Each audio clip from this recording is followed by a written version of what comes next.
Good morning, good evening, good afternoon, hello everyone, and welcome to 20 Sides of Failure plays Curse of Strahd. I am the world and the thing that goes bump in the night, Eggs Benny, and I am joined today by my beautiful players. Starting in the top corner, we have Austra.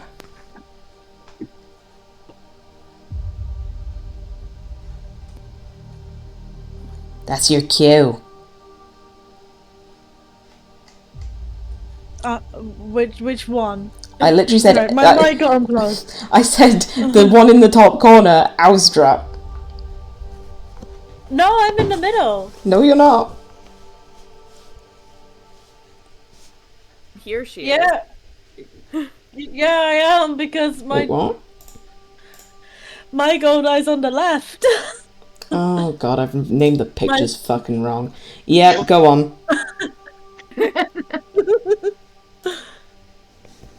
No, you've labelled them right, because when I'm talking, my one's lighting up. Yeah, no, I've labelled the picture wrong. I thought you were something else.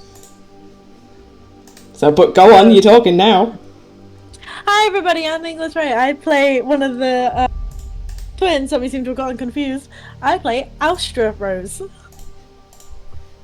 The Isomar cleric. And then we have the other twin. Hello. Hello. I am Mary Nightingale, and I play the paladin other twin, Aurora Rose. And then hiding in the corner, as always, we have TS. Hello, I am Dusky B. I will be playing the young little TS Starbane, our party's druid. And then, last, but certainly never least, we have Ness.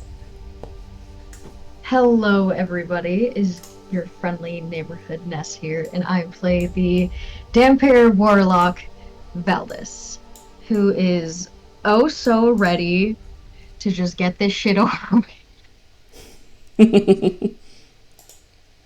But picking up where we left off last session, you spent the entire day travelling from the village of Vallaki from the village of Barovia to the town of Vallaki.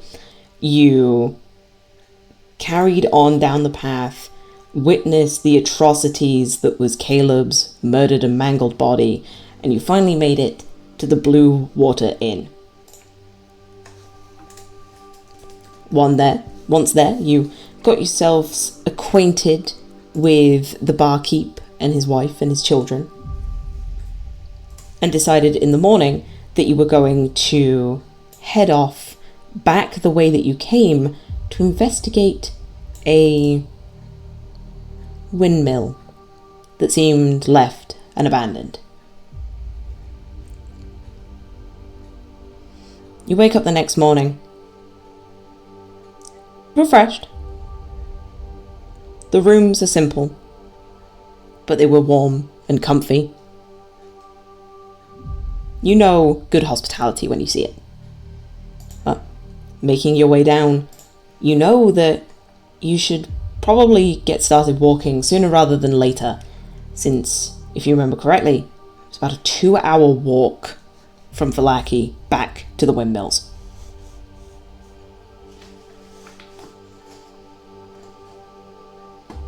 Which is going to be oh so fun and fantastic.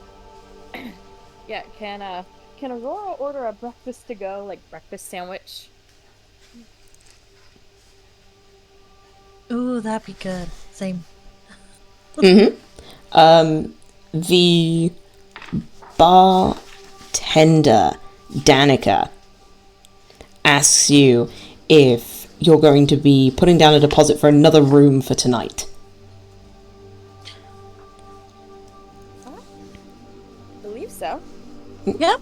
I'm hoping to stay through the festival, so may as well.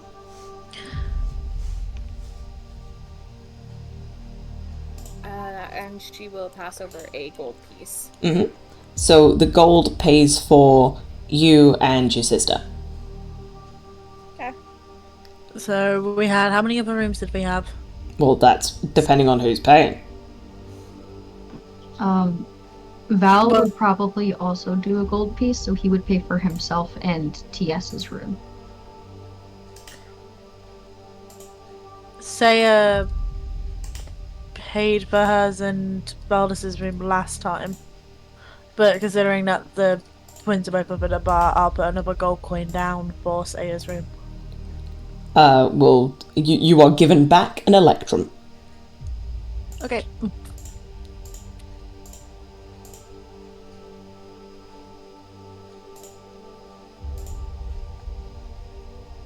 And Saya does let you know that she appreciates it.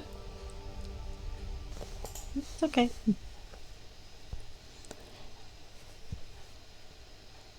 And then I will take some money out of Irina's personal fund so that she's paying for her own room tonight. Yeah, because she got upset with Azazel being like, I have my own money for my own room. Thank you. Less upset, but although she's fully willing to travel with you all, you do get the impression that, like, for a while she's been treated as, like, the damsel in distress, and while there may be, like, that breadcrumb of truth to it, there's still that thing of, like, I'm not a fucking damsel. Yeah. Understandable, have a nice day. Like, she's nice enough where she'll never, like, yell at you for it, but there's, like, a little bit of that bristle.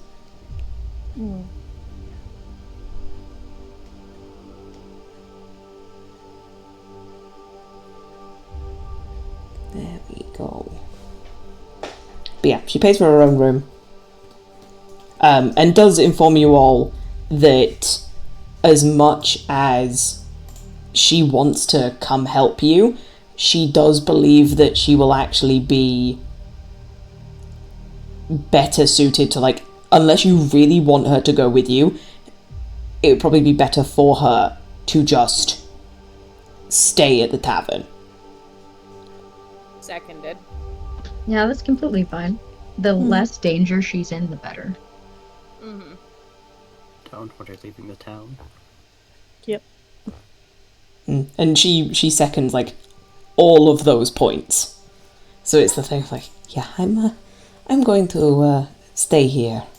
I think it would be better.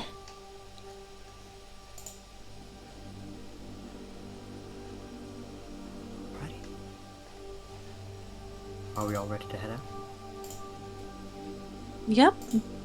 Assuming Aurora got her sandwich, yes. Yeah. Oh, yeah. How much Because are the sandwiches? they don't. Because you paid for the room, you get food for the day. It was the same as yesterday. Oh, nice. You got dinner because you paid for a room, so now you're getting food for the day because you paid for the room. Oh, I don't know what you've got in mind, DM, for it, but I'm just picturing one of those, like, the really good breakfast sandwiches with, like, the toast and, like, the ham, bacon, egg, and, like, that nice melty cheese. Like, oh. Yeah, it's definitely, like, toasted bread, fatty back bacon.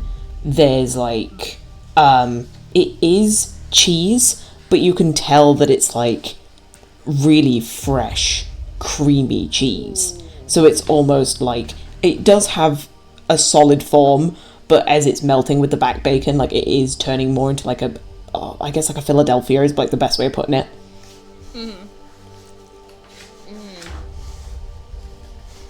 Oh, now I want one of those breakfast sandwiches.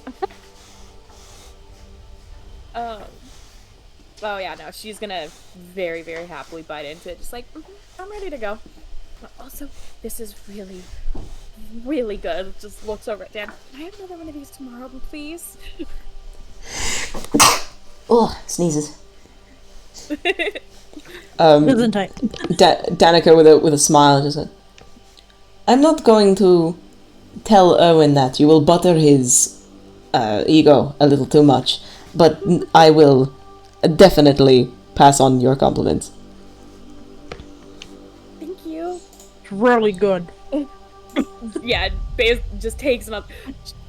She does it in like a ladylike thing and everything, but it's that thing of like, you can see she wants to just stuff her face because she loves it that much, but she's like, I'm taking a bite. I'm not gonna just shove it all and devour it like a starved wolf. Look to the other twin who is devouring it like a starved wolf.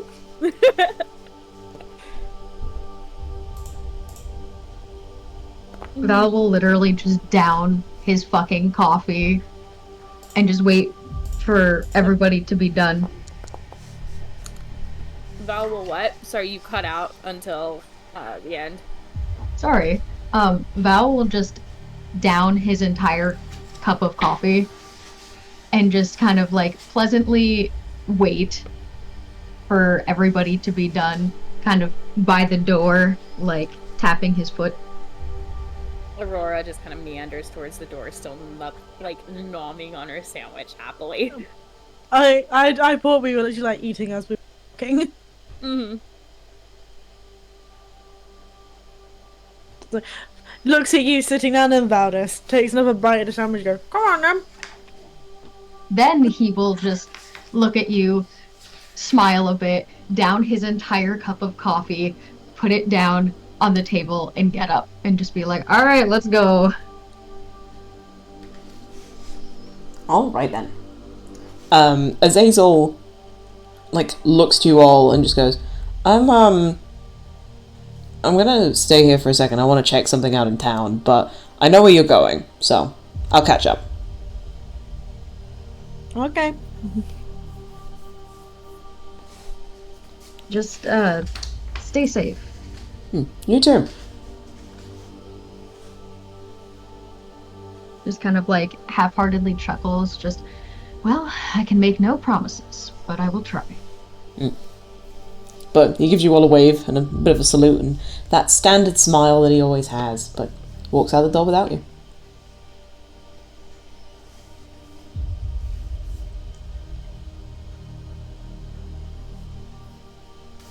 Well, looks like we should get the show on the road, why don't we?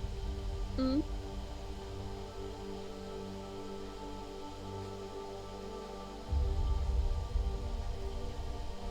Right then.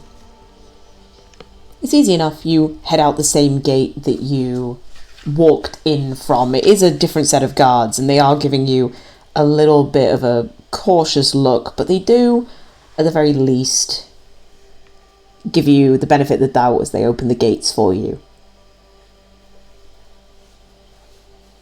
Thank you. Thank you. I just realized, side note, Aurora is in like happy anime girl territory right now.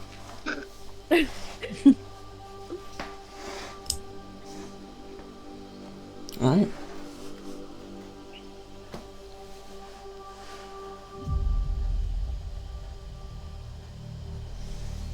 As you're walking along the road, there is actually at least some signs of life. The forest around you is chirping with birds. There's the rustle as like a high wind picks through the trees on either side of you. The mist is still there and hovering, but it's now a low blanket. It's not necessarily such an all-encompassing thing. It's after about half an hour of walking that the sun should have burnt away the morning mist by now, but it hasn't. It's still lingering. If anything, hovering around the roots of the trees, it's getting thicker. Is it like moving, or is it stationary? There's a slight breeze, so it is moving, but not to the point of like a cartoonish swirling mist. There's just a little bit of a curl here and there. You do, however, begin to hear the sound of hooves and like coming towards you at a decent pace. Definitely on the more cautious side, so Val will kind of perk his ears up and look to where the sound is coming from, kind of preparing a little bit for the worst. Looking down the road of the way that it's coming towards you, so the road that you're walking down to go to the windmills. And there's almost this break in the mist, like two curtains pulling apart, as a skeletal warhorse and rider, both clad in ruined chainmail, come galloping towards you. Oh, that's gonna be so much fun. Okay. The skeleton rider is holding up a rusted lantern that sheds no light.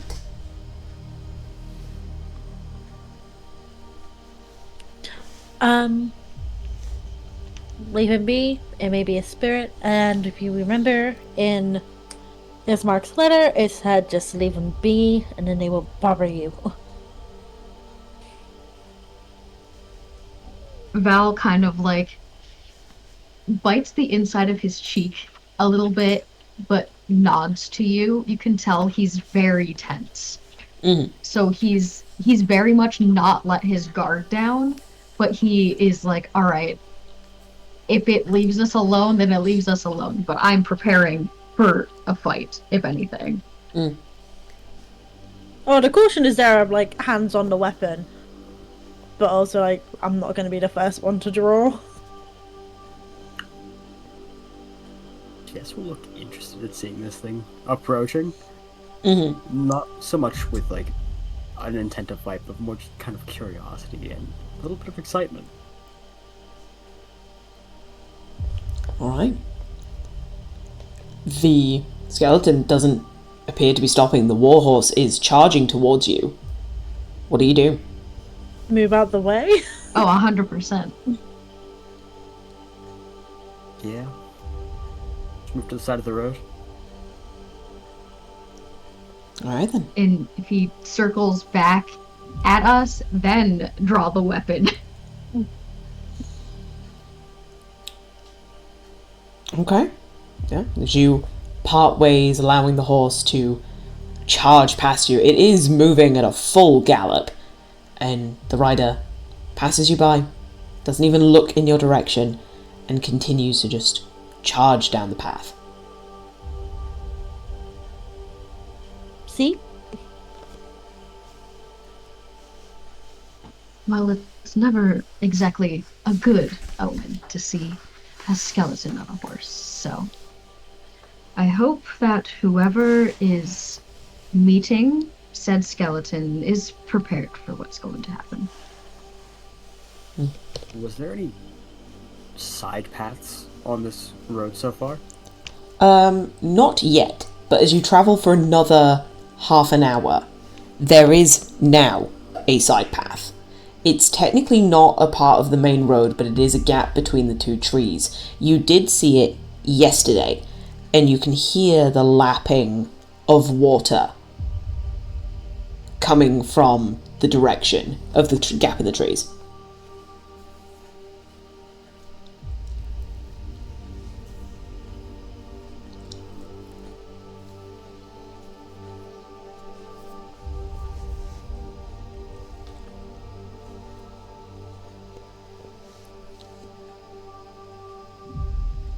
Whether you explore it is up to you.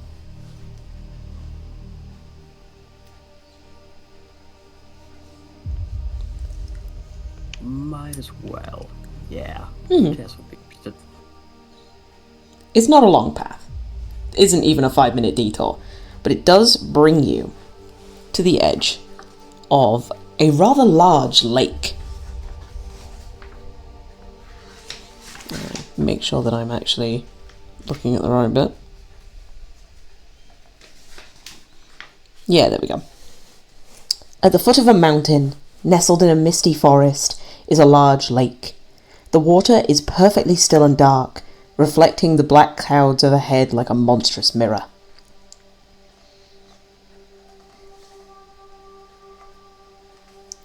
Pulled up alongside the south shore, so the one that you are walking to right now, there are 3 small rowboats. The 4th boat can be seen in the middle of the lake, with a lone figure sitting in it, fishing pole in hand.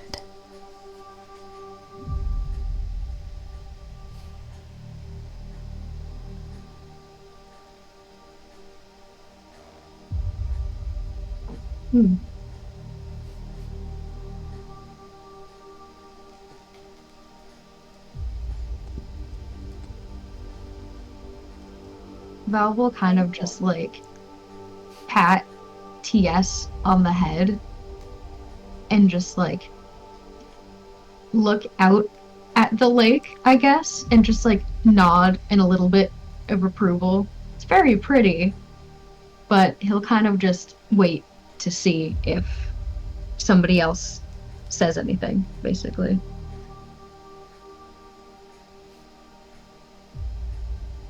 It's tranquil here. I like it.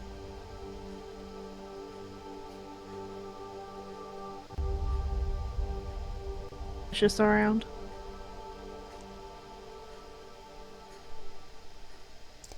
So, there is, from what you can see, the boat in the lake. There is someone in it. So it's you all, and then the person in the boat.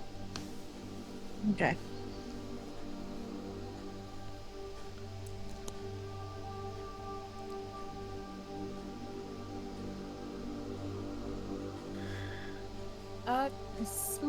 Kind of minor question, something Aurora is curious about is it more like a single, like, is the person more like fishing for like a family, or more like, I'm gonna sell this at the marketplace type? It's hard to tell from this distance because his boat is like almost 500 feet away from you. Fair enough. So you can see the boat and you can see someone fishing in it, like there's a very obvious silhouette of a person with a fishing pole. But other than that, you can't really make out much detail. Yeah. In that case, Aurora then will kind of just verbally relay that thought of just, they're fishing for themselves or and their family, or I wonder if they're gonna go sell it. Just, I don't. My question is, why are they alone?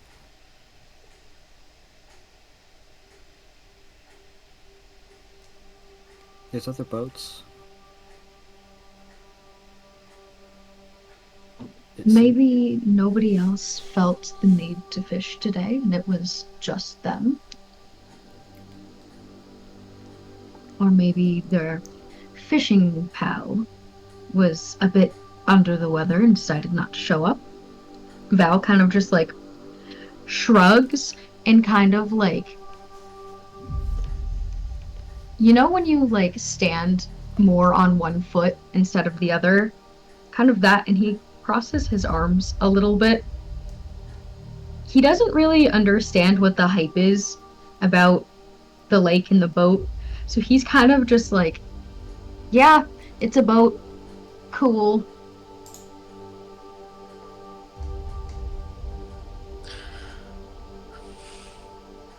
Well, if we want to go fishing later, I guess we know where. Maybe we could even chance a swim too.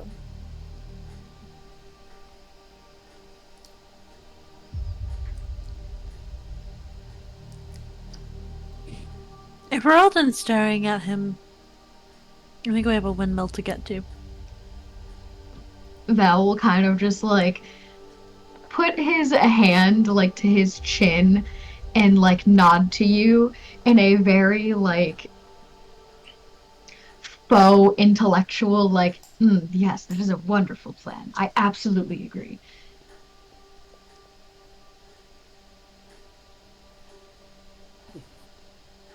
TS is just gonna start heading back to the path to head back to the windmill. I will say, as all of you begin to turn, you've been, I'm assuming, looking at this man fishing for a couple of minutes. Mm-hmm. So you all watch as, obviously from a distance away there's only so much you can see, but you watch as this man very stiffly, it's probably the best way of putting it, the movements aren't fluid, he stands, picks up something in his two hands, something big enough that it needs like the two hands to hold. He brings it to his chest and then just chest passes it and throws whatever it is into the lake.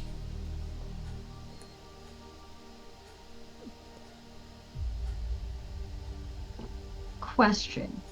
Did it seem like the whatever it is that he threw was moving at all? Like any sort of struggle or any sound?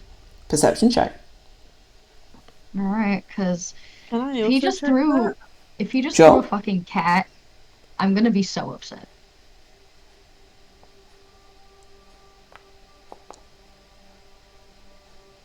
That is a 19. That is a 14. Okay. From this distance, Alstra, incredibly hard to tell. You don't know.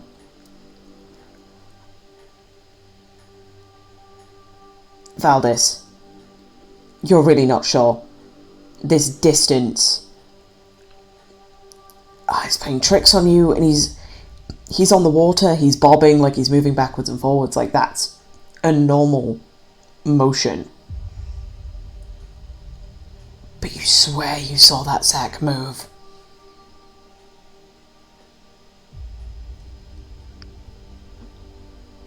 Val will kind of just take a little bit, like, he'll kind of walk into the very edge of the water, like water splashing on his boots.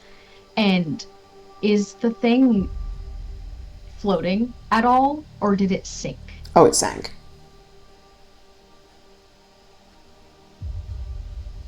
He immediately kind of narrows his eyes a little bit.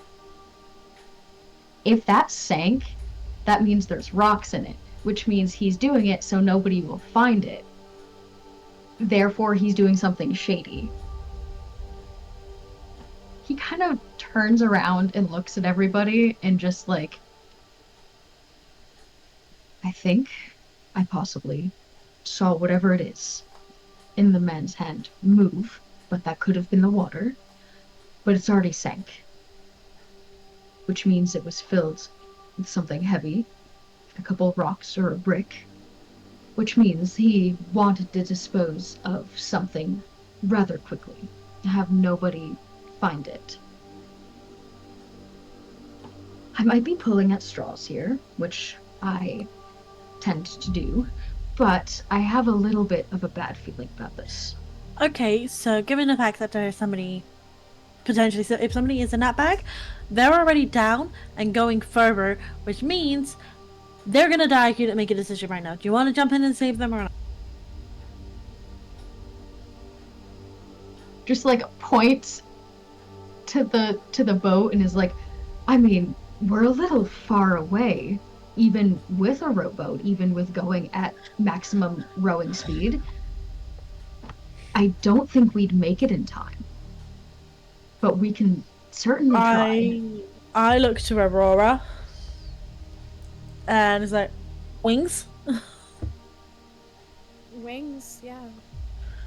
Okay.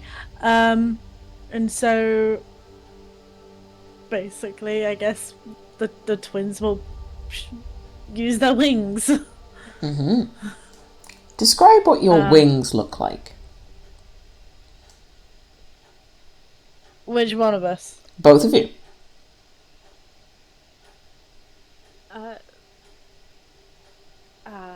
Aurora's are very, like, feathery, white light, like, essentially like angelic angel wings. Mm-hmm. So my wings are in the same shape as yours, but my wings and the feathers actually have an ombre of like silver to gold. So while yours are like pure white and gold, mine are like silver and gold. Mm. So you're looking at this and you're like, oh, that's different. Uh-huh. There isn't the look on her face is just like, I want to ask you about this, but this is not the time. Sees that, shakes her head, and just takes off flying. Actually, I was gonna ask if it would be possible to do some sort of, like, almost like a slingshot move with the girls to try and get one of them further ahead. Yeah, make a... Whoever is doing the slingshotting, so whoever is doing the throw, make an athletics check.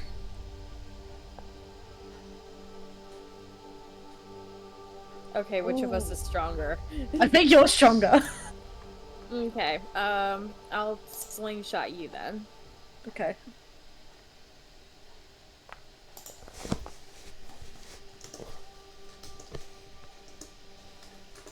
$11.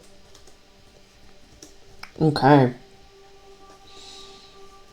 You slingshot forward, and you think it's still like a decent pace.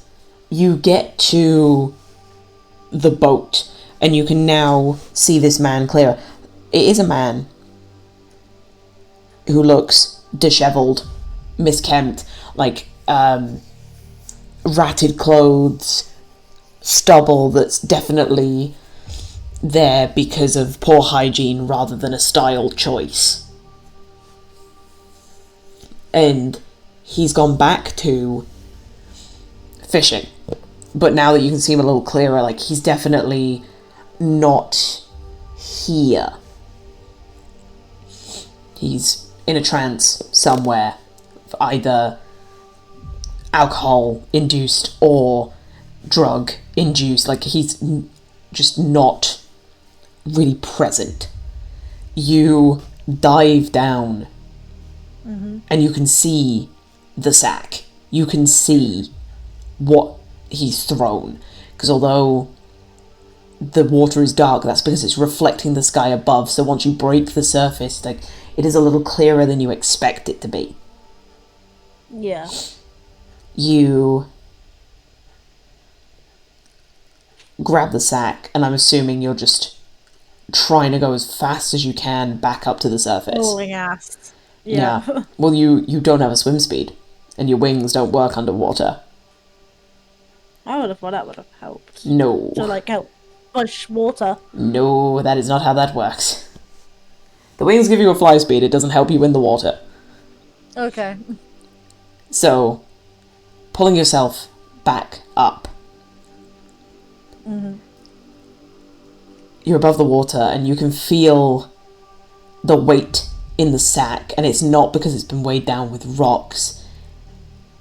It's because there's a person in there. I fucking knew it. I just, as soon as I'm up from the water, I haul ass back to the shoreline, immediately start opening this bag. And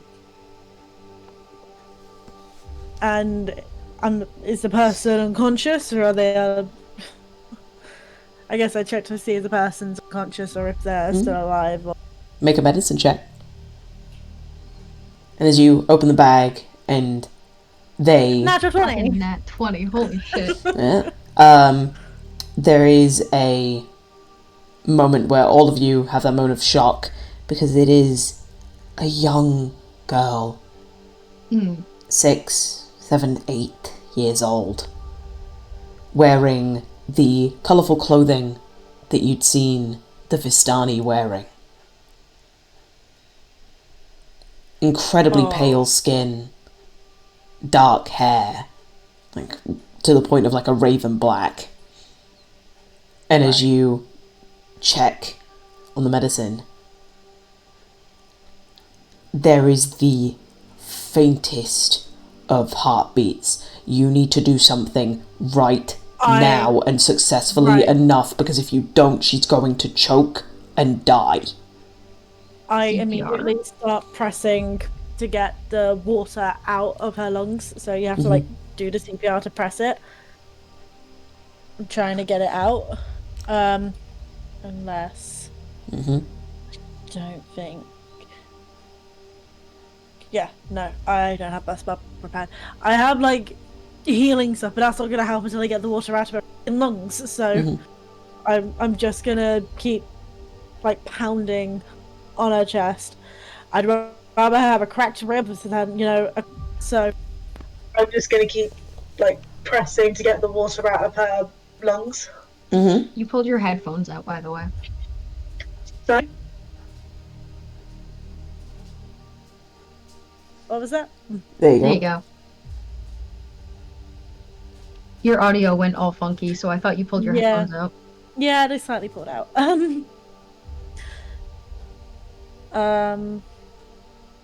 Yeah, so I'm just literally just gonna keep pounding on her chest to try and get the water out. Mm-hmm. Because that water needs to come out.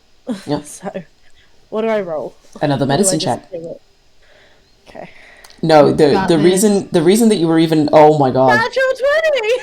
now is the Good time. fucking lord. The only reason that I gave you even a chance to save her is because you rolled the natural 20. And again, another natural 20. You slam into her chest. Like, you know for a fact that you're probably putting enough pressure on where there's the potential of, like, breaking ribs, doing permanent damage, but you need to do this. You need to bring circulation back to the heart. You need to be able to do this. If you don't, you'll never be able to live with the guilt of killing this child, being just that little bit too slow. Yeah. No, I can fix a broken rib, I can't fix death, so. And she begins to cough, splutter, water pours out of her mouth. It almost like erupts like a geyser and like back almost into her nose. You have to turn her head to the side to make sure she doesn't doubly choke on her own water. As soon as, like, she's clearing, like, she's... Because when people, like, do it, they obviously, like, stir for a bit, and then they, like, start spitting, and then they immediately, like, get up. Like, they bolt upright to start coughing. Soon as she does that, Alcia's just gonna put, like, one hand out in front to, like, grab the front of the shoulder so she doesn't, like, fold over too far, and just keep, like, patting her on the back. It's not as vigorous as she was doing on, like, the stomach, but it is patting to help get the water up. One, Just, you're okay, you're fine, we got you. Once she's up, Aurora's going to grab her bedroll or rip off her cloak or whichever's faster and just drape it around the girl, trying to help warm her up. Cloak, probably, because cloak's right there. Whereas bedroll is rolled up and, like, attached to your pack. Yeah, she's wrapping it around her, like, trying to get a blanket on her, like, holding her on the other side, just like, we got you. When she gains a little bit of her bearings and, like, she's shivering, but at least she's conscious and she's aware. She looks up to all of you and just gives you this big, beaming smile that only a young child can give you.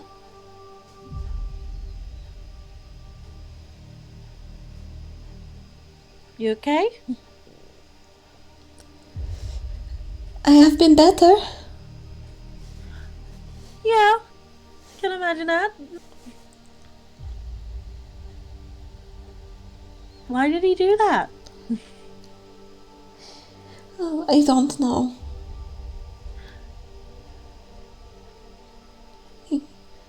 He Do took you know me. him? He took me while I was exploring. I don't know him. Okay. Can you Just because please obviously- take me home? Yes, we can. Absolutely.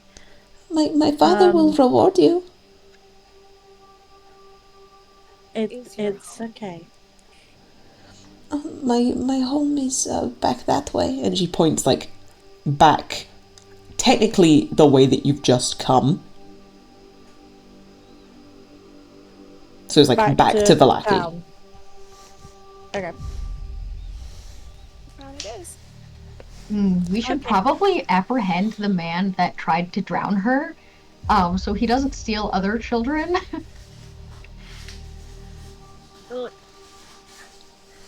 I'm guessing it has been more than a minute at this point, so Aurora's like, someone would have to swim out there.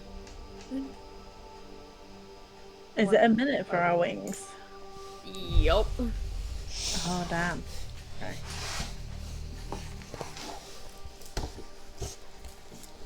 That's fine. Lasts for 1 minute.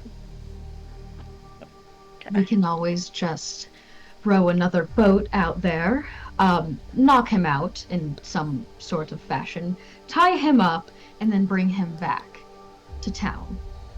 Possibly have him arrested. How far away is he, did you say?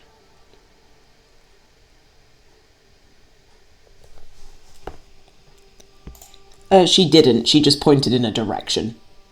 No, isn't it how far away is the guy on the boat? Oh, 400 feet from you. Shit. Okay. I have a light crossbow, and the range is 320 feet. No, trust me, I looked too, and I was like, God fucking damn it.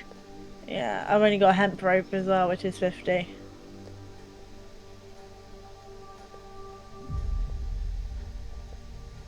I mean, if he's a civilian, technically speaking, he only has like a couple hit points, so we would have to do non-lethal damage to knock him out anyways. Oh so. no, I was more along the lines of get a crossbow bolt with the light crossbow, attach the rope to it, sink it into the boat, and then pull the boat to shore. Oh, I see. Yeah. Ripperoni. Alright, looks like we gotta do this the old-fashioned way. And I don't have command prepared because I put on whole person instead. It's fine. We're just gonna need to grab the boat while somebody stays with the little girl. And just to be safe, probably 2 people go on the boat if it can fit and row out to him and knock him out somehow. Like, I mean, if he's like inebriated, that won't be very fucking hard. But we also don't want him to fall in the water.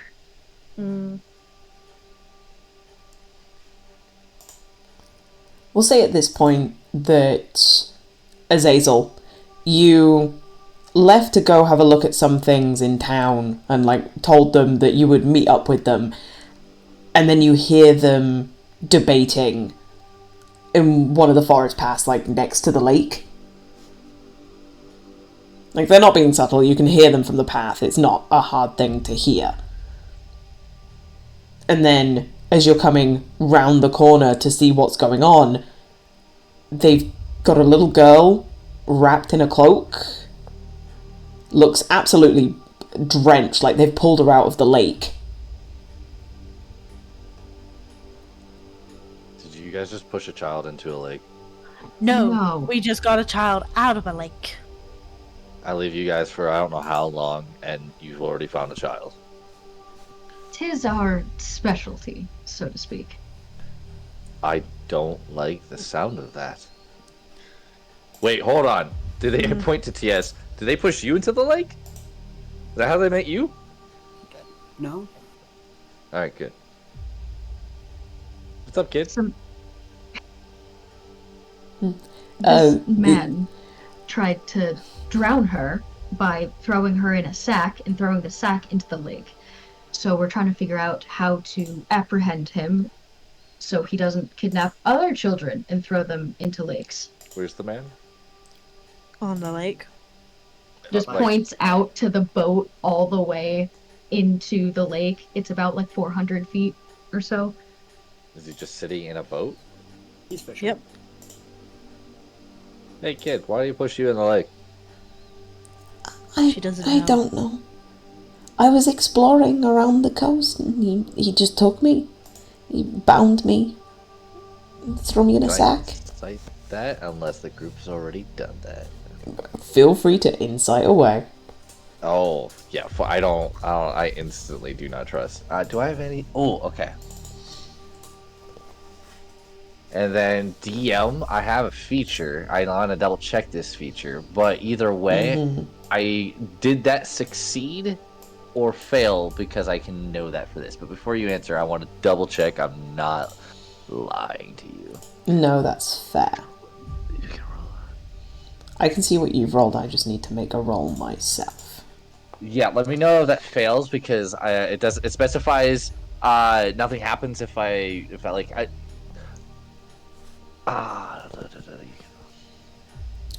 As far as you can tell, Azazel, this young girl is telling the truth. She genuinely was exploring in the forest around the coast of the lake, and this man abducted her. She doesn't know why he did it. Okay. So, to answer your question, you succeeded. Okay. Alright, that solves my issue. Okay. You got another boat, kid? Or do you know of any boats around here? Well, there's the 3 over there. And Oh, cool, guys. I think I found a way how to fix the issue. Val just, like, rolls his eyes and is like, yes, we figured rowing out to him would get us to him. But then there's the fact of how do we knock him out without knocking him into the river and having to pull him back out. We're knocking him out? I have hold person, but I'd rather stay with Lilin. Why are we knocking him out? Because he just tried to drown a child, and I doubt he'd be taken into custody willingly. Oh. I can. Let's do it. I can help you out. You want to come, kid? I'd rather stay on the shore if that's okay. I can stay with her. I'm holding this little girl. Trying to also, like, keep her warm. I mean, I can go on my own if you're wanting to stay with her. I'll go with you. Okay. Sure. You go too. Boat.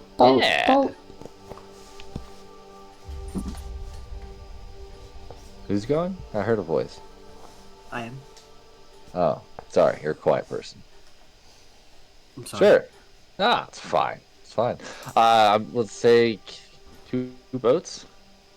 Wait, hold on. Twins, are you both staying? All right, cool. So 2 boats. You 2 in one. I'll be in the other. I was gonna say one boat. That way we can also take his boat back.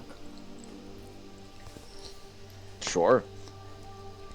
Let's do that. Good idea, TS. I mean, I don't know your name yet. Yeah, you did tell me your name. I do know your name. Joey, vámonos. I second that. Let's get this over with. TS, you got some thick-looking arms. Why don't you row? As I toss him an oar. Alright. Guess we'll start rowing. I'm gonna be at the front of the boat, kind of just sitting with my back towards everyone else, my hands on my knees, and I'm just gonna watch where that fisherman is. So, as I described earlier, but obviously you weren't there, so for the recap... You don't have to. No, it's alright.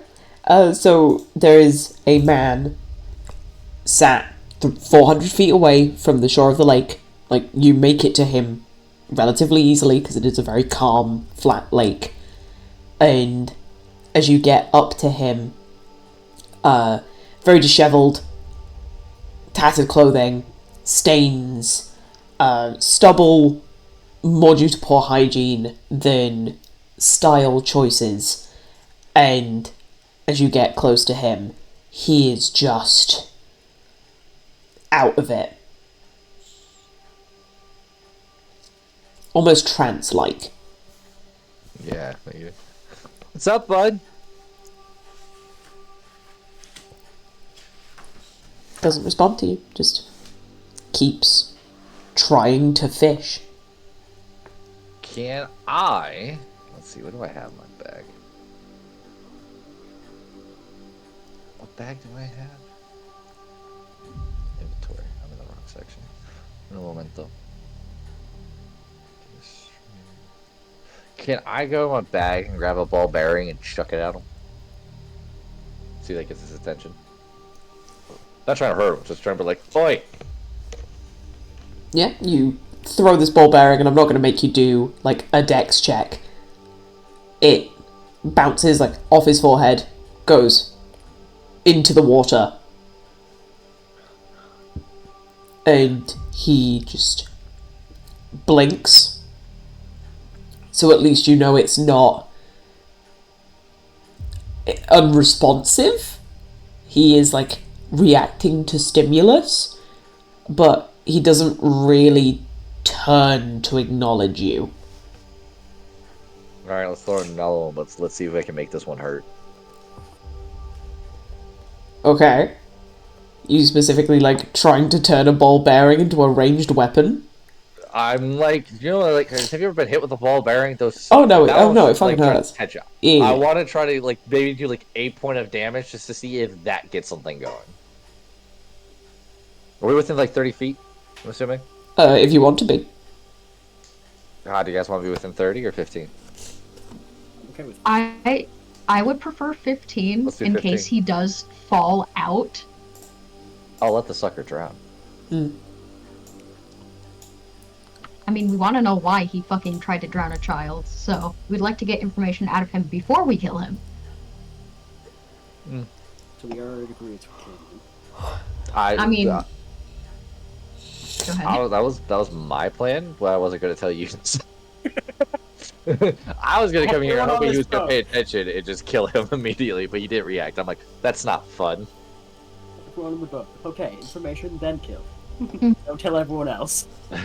Yeah, don't tell the others. I think they'd be a little bit mad. Why do you think I said you two? So yeah, I want to try to do like a point of damage just to see if that gets something going, simulate like some sort of more reaction. Make a perception check for me. Alright, perception. Balls! It's 8! Okay. There is one thing that you notice, because it is incredibly obvious.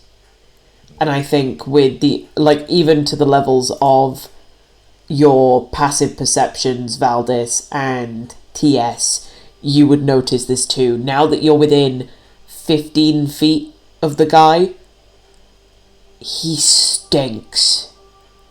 And I mean, like, Dead. no, it's body odor to the extreme of I haven't showered in a couple of weeks. He's musty and stale. And now that you're this close to looking at him, he is covered in, like, patches of flaking, like, dead skin. Of this thing of, like, you haven't washed your face in a month. And you can Ew. smell the alcohol on him.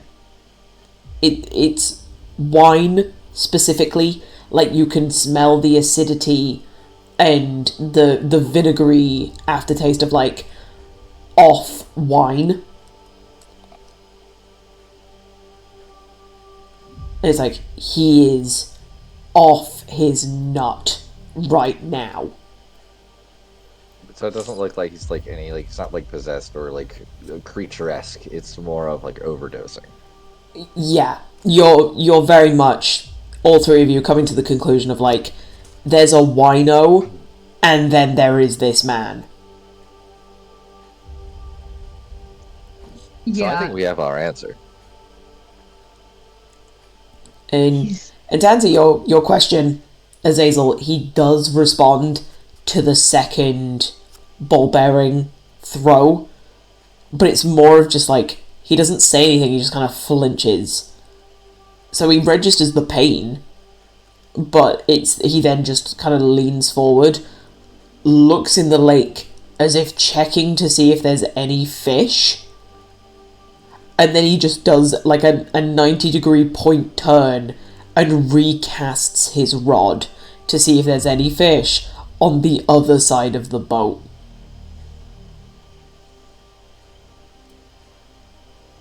Well, do you think we have our answer? maybe just a bit. Getting close enough then? Or does somebody else want to do the honors? Just shrugs, like, pulls out a crossbow, like, I have weaponry, and I also have spells. So, whichever would draw the least amount of attention. I was gonna drown him. You know, for quo quo.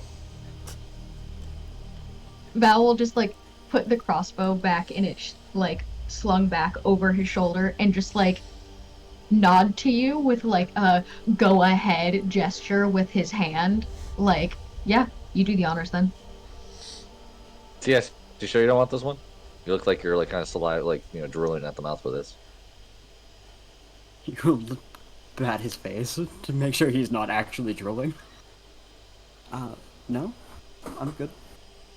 All right, get me closer. Row the boat closer. I want to look in the boat before I hop in. Is there anything in there? Anything obvious? Anything not obvious? I think the thing that would strike you at first is the thing of like, if this man came out here to fish, there's no extra hooks, extra bait, tackle. He's literally come out here with a rod and the one hook attached to the rod. I don't fucking trust that girl. Is there any bottles in the boat? There is, actually. Can I also just take a quick glance back at the three we left on the shore and make sure everything's solid over there?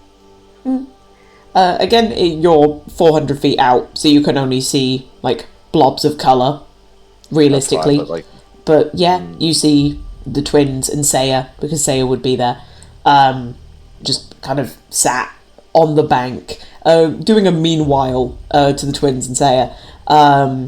This little girl is telling you, like, stories about her adventures in the forest and, like, the cool shells that she's found, how she's never worried about the forests because, like, she always hears tales of, like, kids being captured and she never has been, like, until now. I'm just making sure this, like, kid is wrapped in this blanket.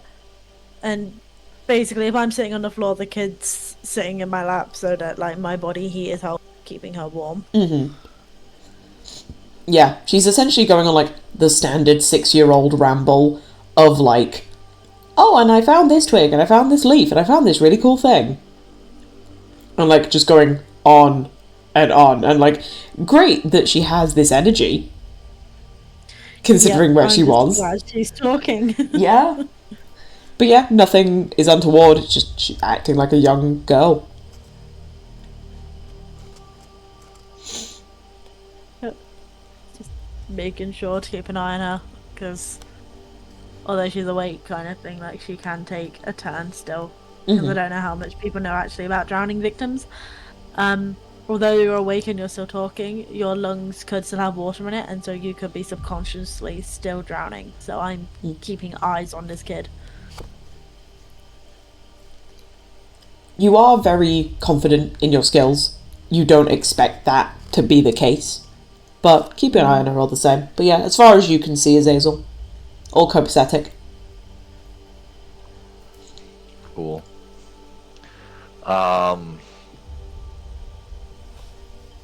Yeah, I'll hop in the boat. In his boat, yeah? Yeah.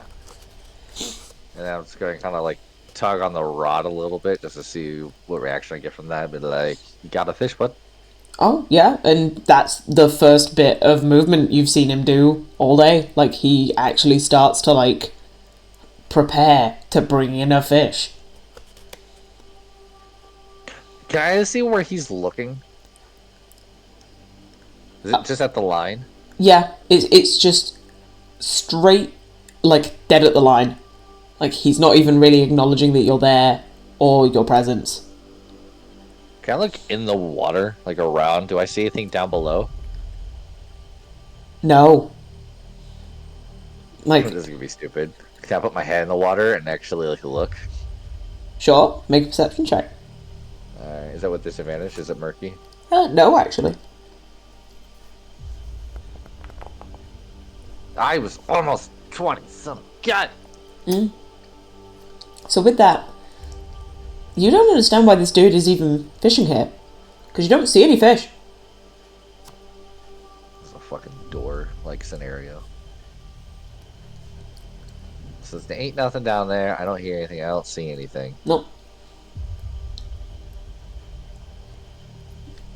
This dude just appears to be fishing in a fishless lake. why'd you push your girl into the water?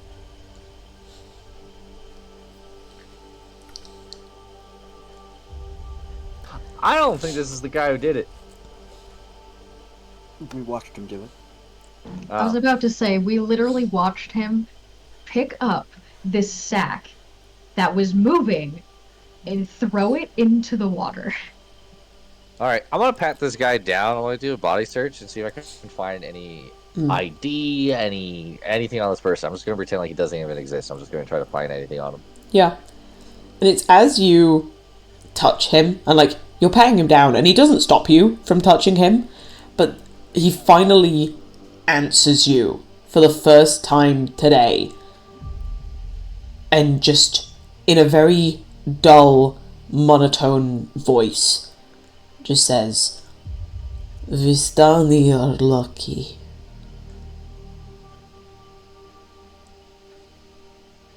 I'm assuming that I would know about something about that. Yes? No?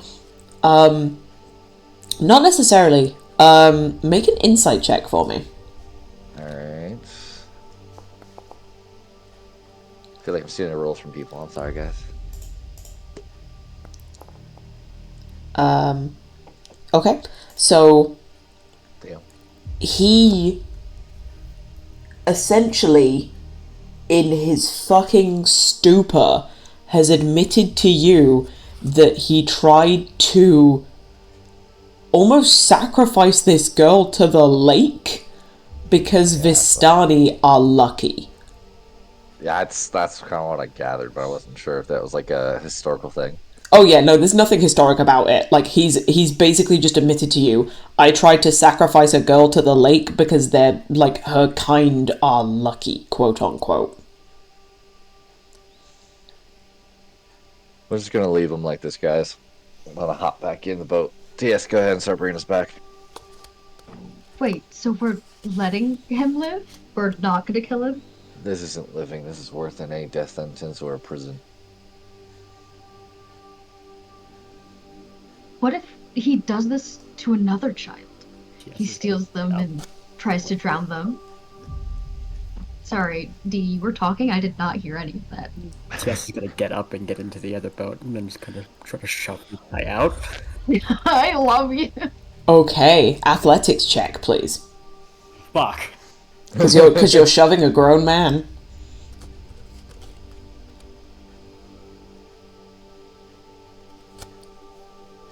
Okay.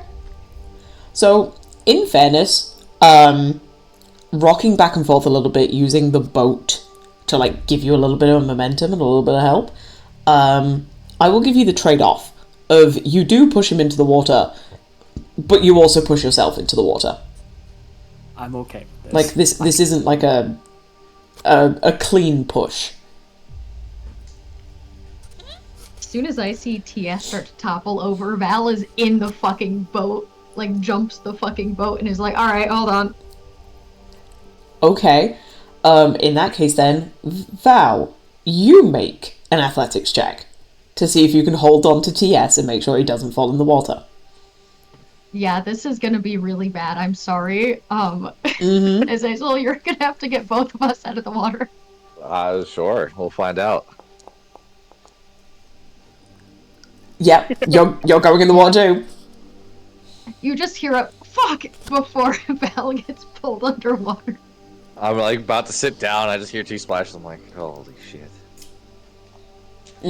But Val will like make sure. I'm sure TS knows how to fucking swim. But he'll just make sure that they're both treading water, and if he doesn't, he'll just push him above the water because Val doesn't need to breathe.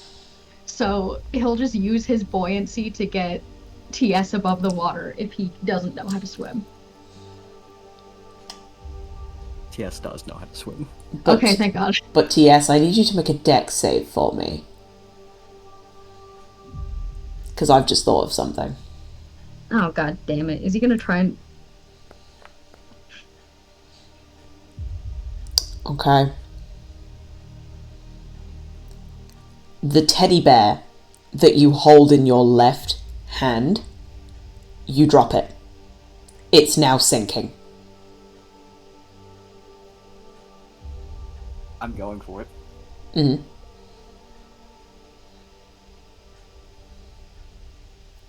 Oh boy. Fuck staying up, I'm going for the bear. Okay, so Valdis, you go to grab for TS. You're there like, oh, I gotta bring this boy up. And then you just see him, like, about turn and dive. He'll just swear in Elvish, like, I fucking swear to God, this kid. And he'll just be like, be right back to Hazel and dive with TS. Just to make sure he doesn't get fucking yoinked. Okay.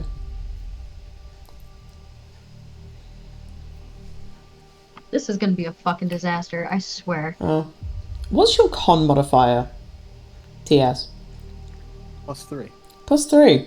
So actually, you have a very good stead at this, because you can hold your breath for 3 minutes. And you're just powering, like you are sprinting through the water to just like get back to your bear. So I will say that I'm not going to make you roll for it. Because you can see the bear. Especially with your passive perception, you can see where it's going. And with how deep it would get, because it's not sinking rapidly, it's still a bear made of cotton and fluff. So while it doesn't float, it's not like it's dropping like a stone.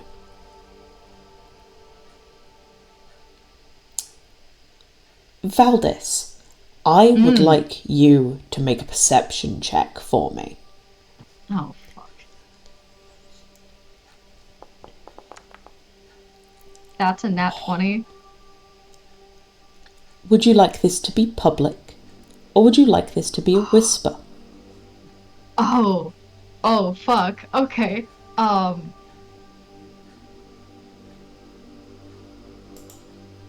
No, you know what? I'm gonna be nice. This can be public.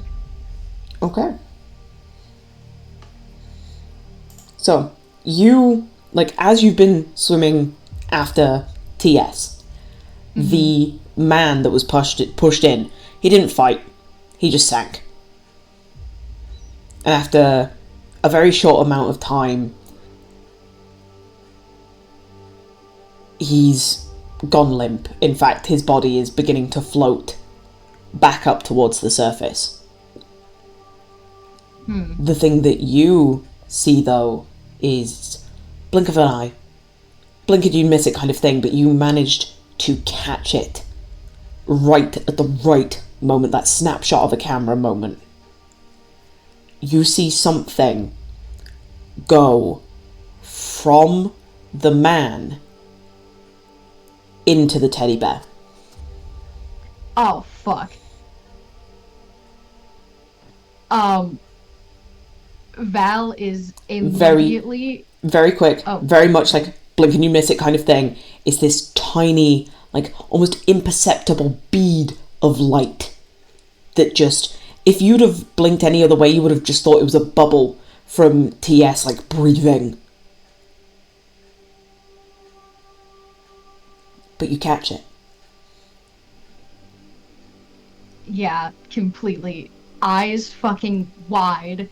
Val will literally... This will probably scare the shit out of him, but he's gonna grab TS and pull him backwards.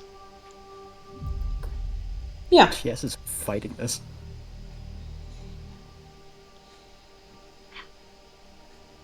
In that case, then, yeah, this is then a contested grapple because the bear is still dropping. So, Valdis, this is athletics, and then I guess technically TS, this is acrobatics if you want it to be. Same either way. Same either way, fair enough. Well, shit. Yeah, so Valdis, you have a grip on TS. And TS, the bear, is still sinking. He's gonna pull TS in front of him so he can see him. He's gonna point to TS's chest and up. He's gonna point to himself and down towards the bear. He's like, I will get it. Don't worry.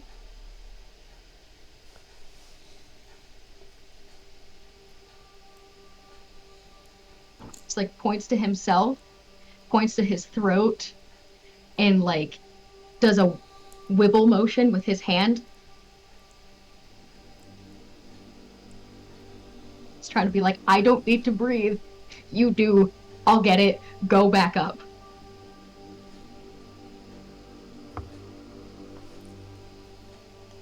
Yeah, TS.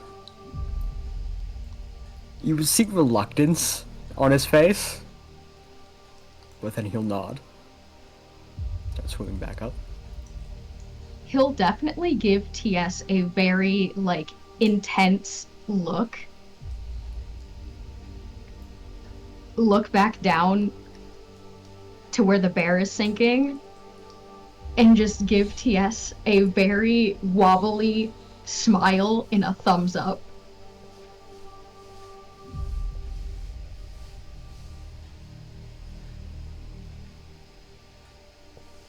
But he will swim down towards the bear, I guess. Mm-hmm.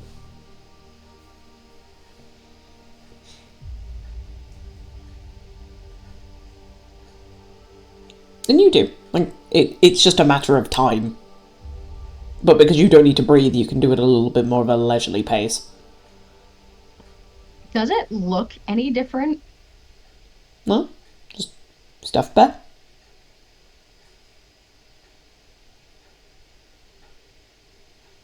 Right, this is gonna bite me in the ass.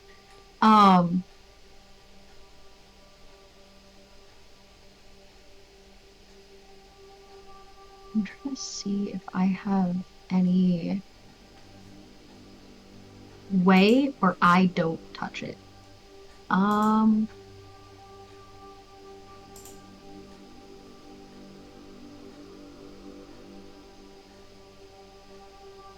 I mean, fuck, my clothes are already fucked, and I will be very sad about it later. He'll kind of just take a spare shirt out of his pack, just like pull it loose, and like just, I fucking hope this doesn't bite me in the ass. I'm gonna be so bad. He'll try to pick up the bear with the fabric between the bear and his hand.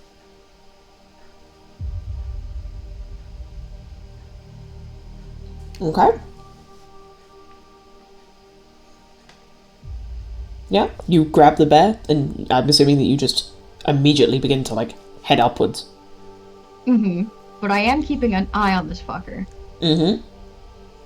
Yeah. You break the surface. And thankfully, there is the bear. Val will kind of swim to the boat. The one that both, I'm assuming TS went into the boat with Azazel. Val will get in the boat that they aren't in. And just, I know this is important to you, but I must say, when we were diving in there, I saw something leave the body of the man and go into the bear. That's why I didn't have you touch it. That's why I went to grab it. Just in case anything happened. Anything that would try to drown you or bring you any sort of harm. It hasn't, but that still doesn't make me feel any better. And he kind of just looks at TS with like a very imploring look on his face where he is genuinely concerned.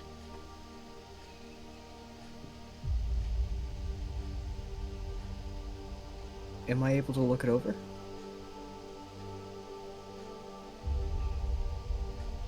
Val would be like, he would be reluctant to hand it to you, but it didn't hurt him yet.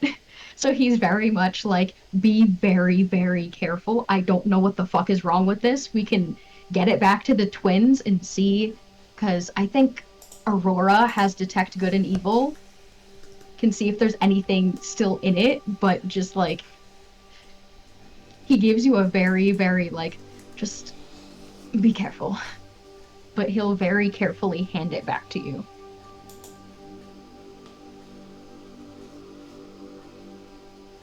Take it, just kind of inspect it, look it over, make sure it's not damaged. I know it's soaking wet, but...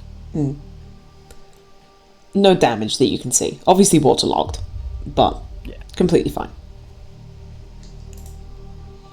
He will gently and with great care just kind of like squeeze it a little bit just to get the water out, make sure there's nothing hard on the inside.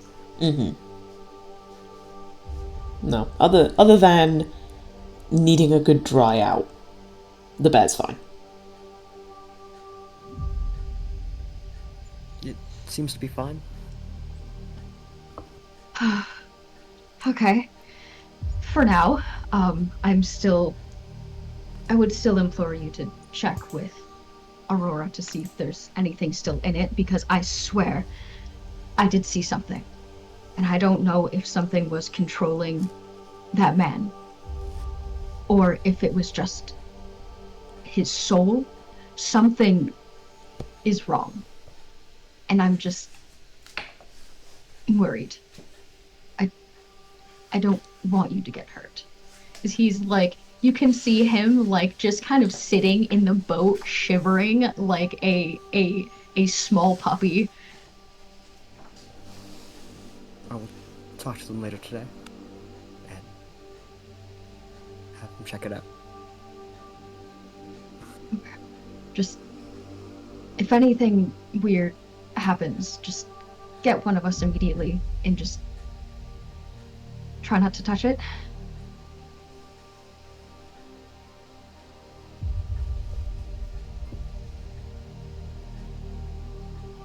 Val will kind of clamber his way over to the boat that, well, I guess, because I don't know if he can row it. How much strength do you need to row a fucking boat?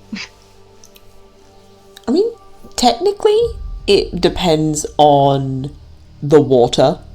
Because I think the rules for boats is, like, depending on the kind of sea that you're on. And also, like, again, the type of boat.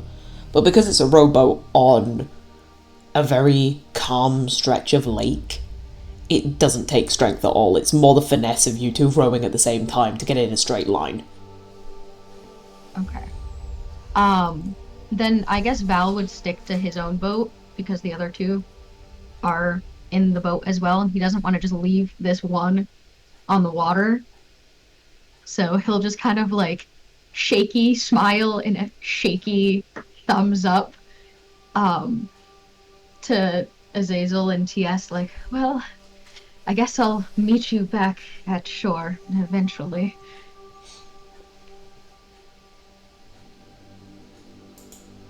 And he'll start rowing, I guess, back.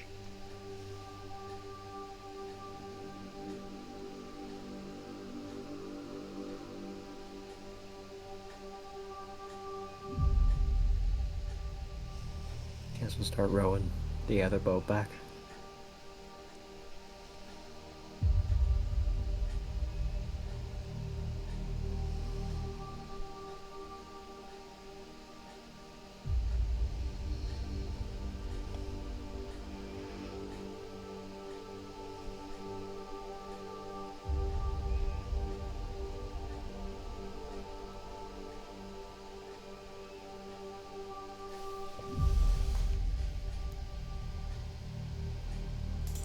Alright then. Returning to shore, you find the rest of the characters. I'll say that for the people on shore, the best way of describing what you saw is you could see them like moving between the boats. Like, it was very obvious that they were stepping like cautiously from one boat to the other. and then it looked like TS accidentally overbalanced the boat. And then in trying to keep him dry, Valdis also fell in. So now here they come back to shore with Valdis and TS sopping wet.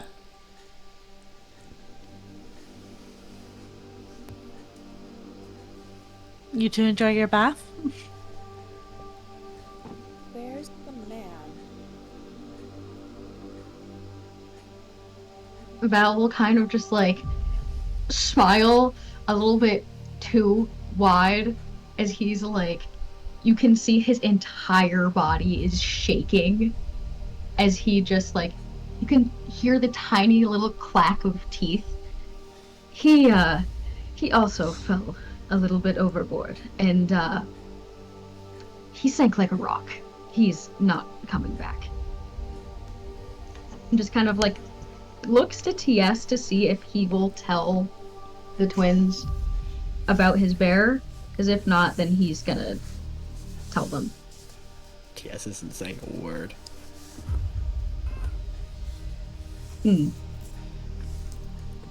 Speaking of said man, I don't know what happened, but it looked like when we both fell overboard and the man was sinking, it looked like he just let it happen. He gave up. He didn't struggle or anything. And it looked like a small pinprick of light went from the man into TS's bear. Not sure if it's just the man's soul, which doesn't make me feel any better, or if it's something that was controlling the man. But I did see something transfer over, and I am a little worried, considering just kind of like pats TS's head and just the small little like squish sound of like trying to ruffle his hair. Like, he's already been possessed once, and I don't think he fancies another round. I can check the bear if you'd like. Please check the bear. We can do it later, if that's alright. Right? Yes, how are you holding that bear? That's player asking player. Like he normally does, kind of like hugging it to his person. What's the look on your face? He's straight. No smile. Like he's trying too hard. Like I've heard that one before. Alright, continue.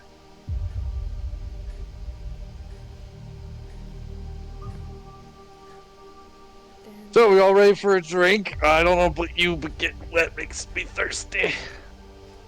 But you're still dry. Seeing other people wet gets me thirsty. How about that? I don't. I think there might be a double entendre there, but keep it clean, the children present. Keep wet clean. Exactly. Well, I'm first things confused. first. Sorry, go ahead. No, go. I'm just confused with being clean. Go ahead, Valdis. It's all you, buddy.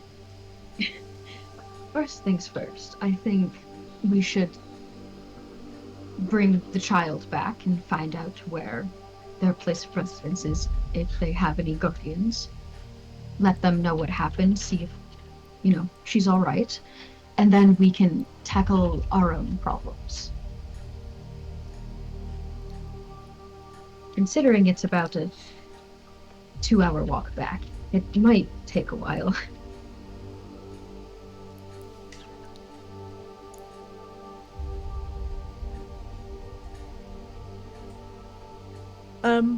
While we were on the shore and stuff, like, Alstrom would ask the little girl what her name was, who her dad is, and where he is in the city. Yeah. Just so it makes it easier.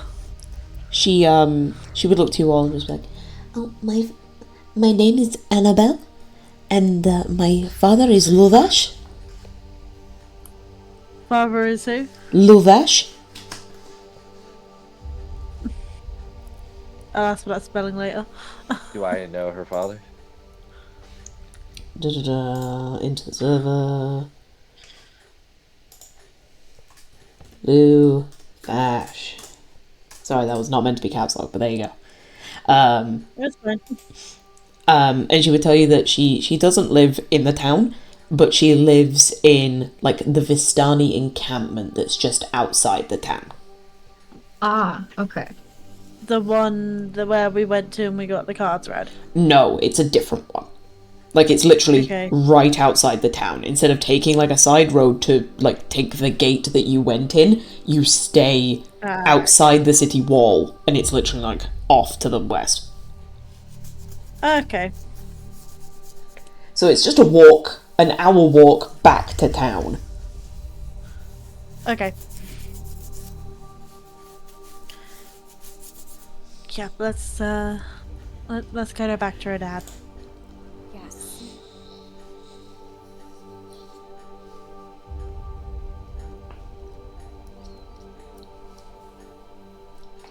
Val will kind of just like nod in agreement as he tries to wrap like his soaking wet cloak around him. You can see his makeup is running a little bit down the sides of his face. And he just kind of looks like very sad and pathetic at the moment.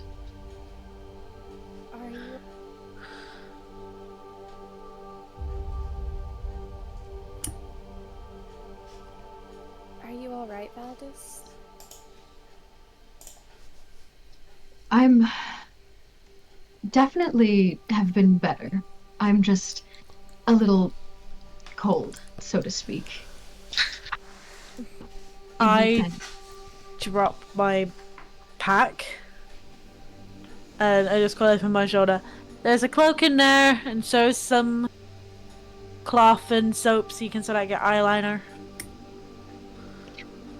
He'll kind of like chuckle a little bit and just like he'll go towards like your pack and you'll just hear a very small like thank you as he like basically puts his shirt and his cloak back in his backpack and he'll take yours and just like drape it over himself and kind of like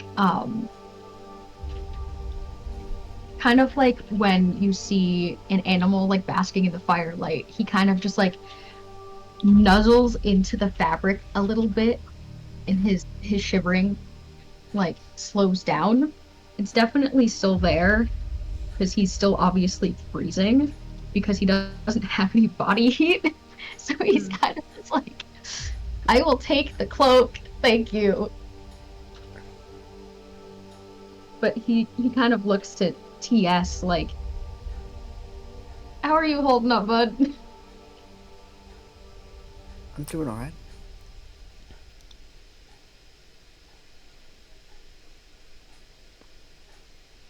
Because if I'm cold and if the girl's cold, he's probably cold as well. So Val's just like, you might actually need this more than I do. Not if you're feeling cold. I am always a little bit chilly. He kind of like wiggles his fingers in TS's direction, like, it's thanks to the half undead. I have no body heat, so. I think Saya would probably offer hers to no, TS.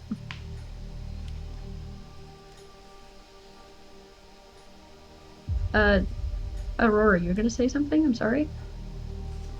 I have a bed where we can wrap yes in if he needs something. That way no one has to give anything up. Yes, are you cold? Not right now. Alright, solves that issue.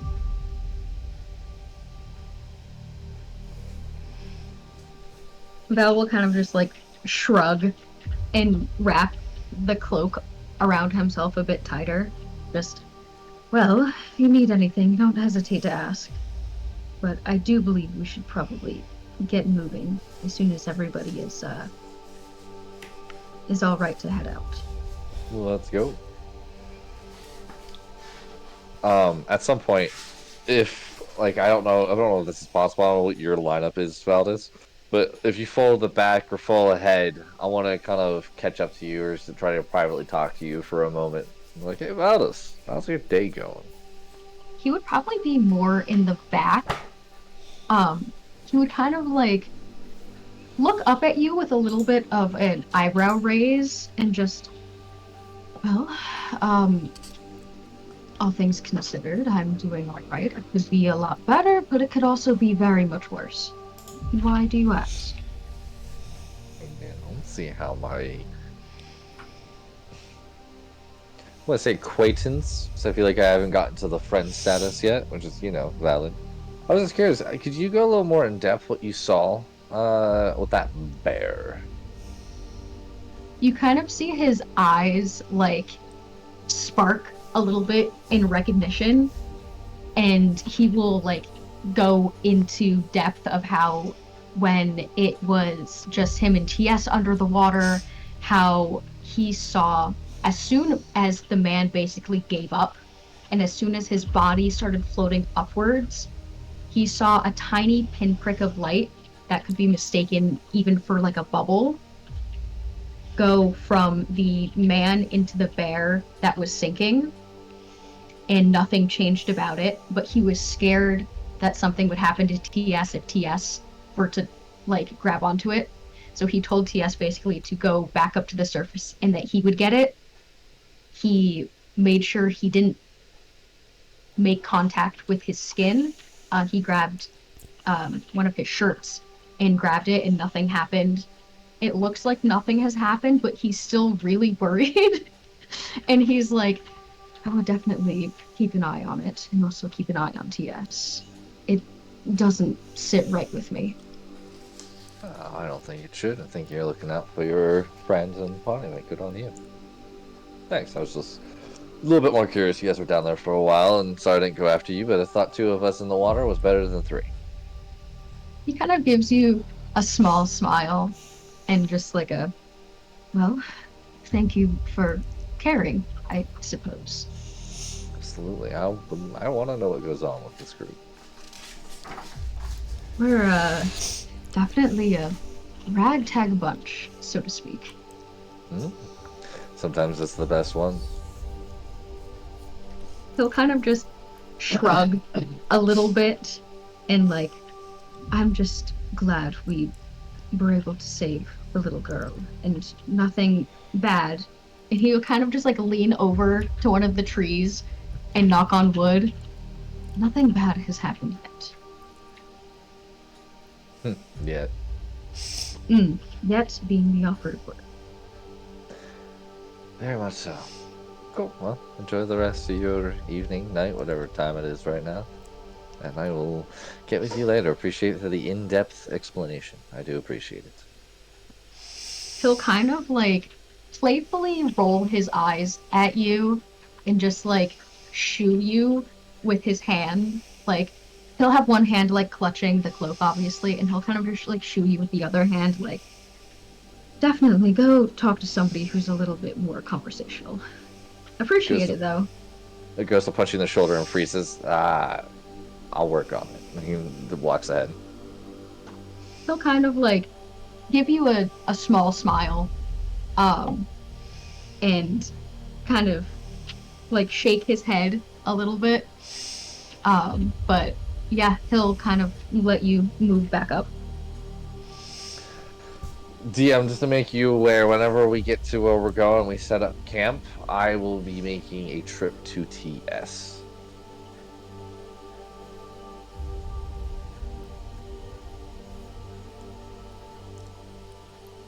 But until then, I'm going to keep over my happy self. Sounds like a plan. After an hour of walking, you've skirted the outsides of Vallaki. Like, you can fully see it, like, to your right. You're just following more, like, dirt tracks and forest trails. Until you get to more of a clearing.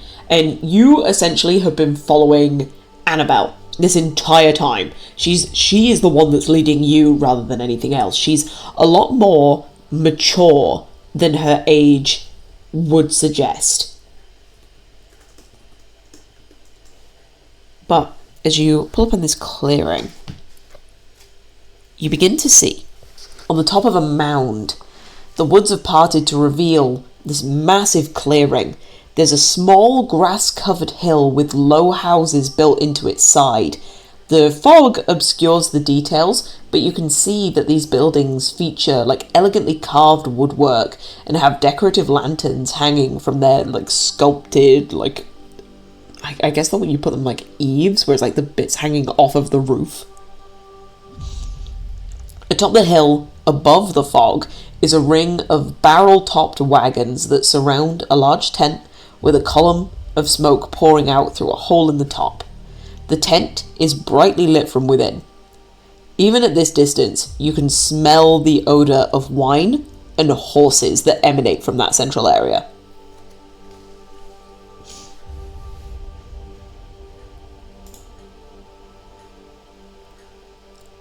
Annabelle, like, not really paying too much attention, just, like, kind of reaches out to one of the twins. Like, I'm assuming they are the ones that have been walking side by side with her. Like, she takes your hand and, like, begins to, like, pull you towards the hill.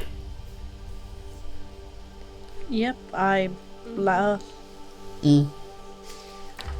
You pass by there are 7 houses that are along like the base of the hill, and then she keeps dragging you further to then the wagons up on the side. And it's as you're getting closer to the houses, looking at them, it's for the first time since being in Barovia that you have seen a race other than human. As living in these very lovely, decorative houses are elves. Oh yeah. Dark-skinned, Okay. like almost a, I guess the better way of putting it is almost like a dark grey to the point of like maybe like a purple finish. Dark hair, incredibly high pointed ears, like coming past the point of even the top of their scalp. And they're not aggressive towards you, but you do notice that there's not many of them.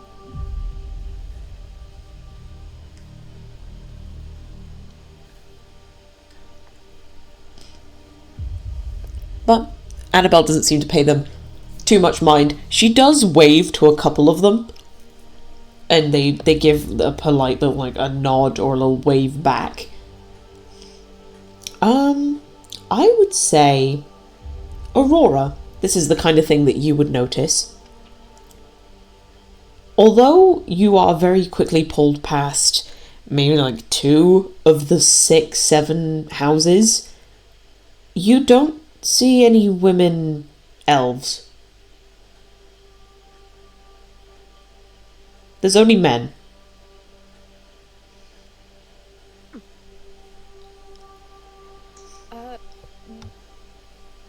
Past the houses, she would look back at Annabelle's. Is there? I'm trying to kind of keep her voice down. Is there a reason there are not any women there? Strahd had them killed. Oh. Wait, hold on. Did I hear that correctly? You saying that in game? Sure, why not? Yep. Mm-hmm. They killed his wife, and she was an elf. So he killed the elves.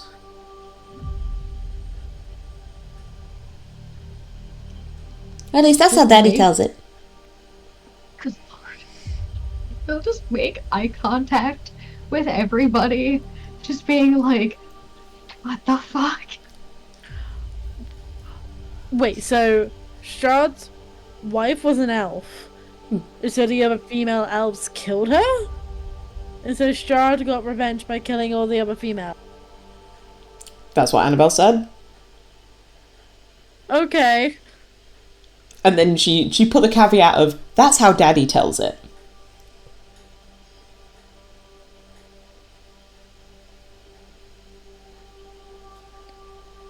Why is Daddy telling her such dark stories?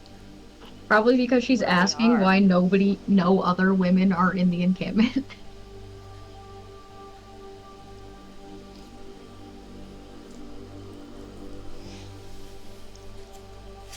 But you get to this line of caravans where there are heavy sounds of snoring coming from the barrel-topped wagons. There is a couple where you can hear like loud voices and laughter. There's a couple there's the raucous screams and the laughter of like other children. So this is a full like encampment of multiple families here.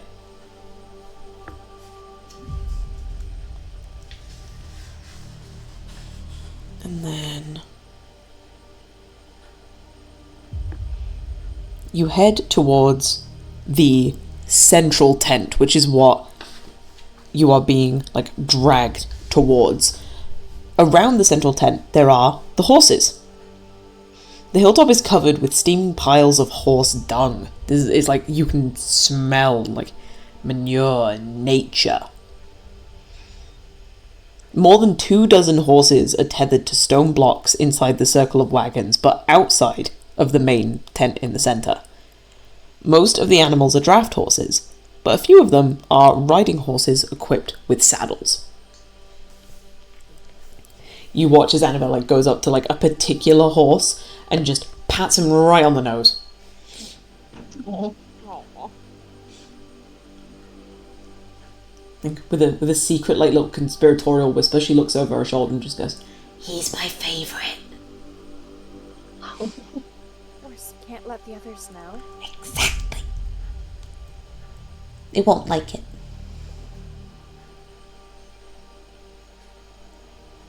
But she leads you round the corner to like the partition in the tent flap.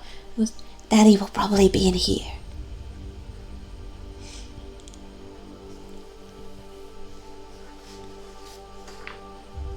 Why don't you go on in first then? See your dad? You see her about to like agree with you and fully like turn and step in when you all hear the sound of a whip cracking and the screams of pain coming from a young man Inside. from inside the tent. Oh, okay. I'm just gonna like put a hand on her shoulder just to stop her, and I'm gonna put a finger against my lips to say like, just be quiet. Mm-hmm. Aurora turns. And I just want to like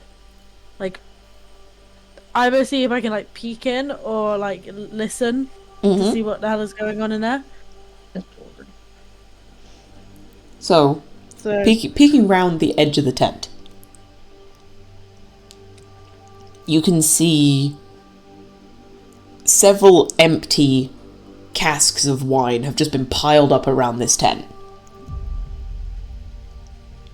There are 3 sputtering campfires fill the tent with smoke, so that it's big enough to be able to have like 3 campfires going at the same time. Okay. And through the haze, you see multiple Vistani just passed out in various places on dead grass, like just in the tent. A barely conscious and shirtless teenager is hugging like the central tent pole. Okay. His wrists are like bound around the pole, and his back is completely streaked with blood. He's been struck multiple times. An older, larger man in studded leather armor lashes the young man with a horsewhip, causing him to scream again. Do we not hear any why he's doing this? You don't hear anything from the larger man like actually doing the whipping, but there is another third gentleman, a smaller gentleman, that comes up next to him and like puts a hand on the whipper's shoulder and just says, "Easy, brother. I think Alexei has learned his lesson.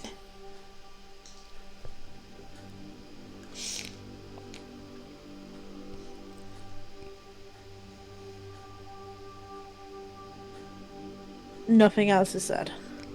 No, you watch as the one that was doing the whipping, he seems to stiffen at the touch of the other man, but he does, like, he runs his hand along the horsewhip and, like, flicks his hand to the ground, and you see the blood that just comes off in droplets, like, off of his hand. And he begins to start, like, pacing, agitated. He's mumbling just enough that the other man in the tent can hear him, because the other man is just there like, I know, I'm aware. It'll be fine. But you don't actually hear anything that would be there like, oh, I can figure something out from this.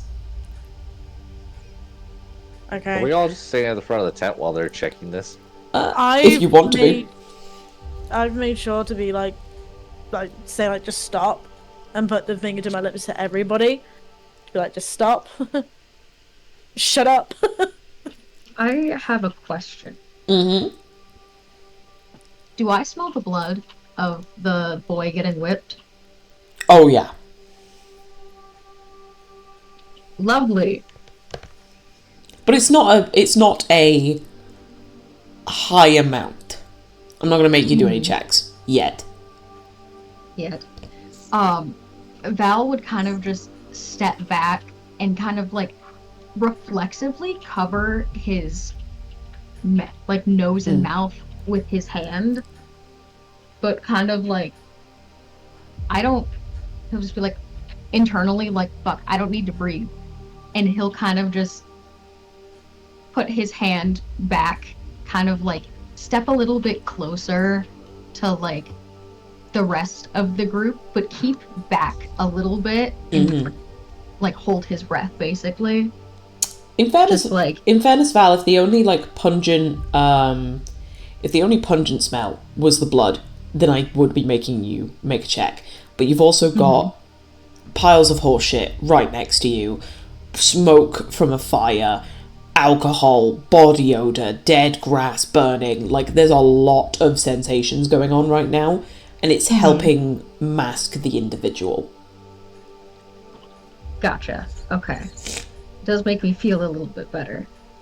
Jess will grab Aurora's hand as well as Valdis's hand and try to pull them away from the group a little bit. He would definitely let you and just kind of like look down to be like, yes? He's gonna pull them a bit farther away, trying to get out of earshot whenever they're talking quietly. Mm-hmm.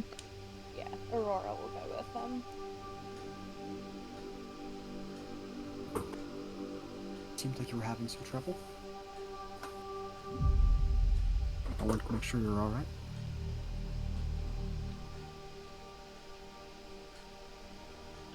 Val kind of lets out a bit of a small laugh and kind of just like ruffles TS's hair. Just like, I'm alright, little mouse. I just smell of blood. It, makes me a little hungry. But I'll be alright. I also wanted to say something else. He's gonna go over to Aurora. I know you're gonna be doing a check on my bear. Is okay?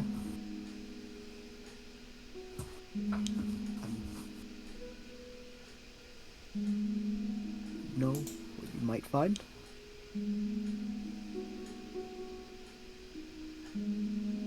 We can not have it disclosed to the rest of the party. That'd be nice. I'll do my best, but what if we do find something dark near there? Do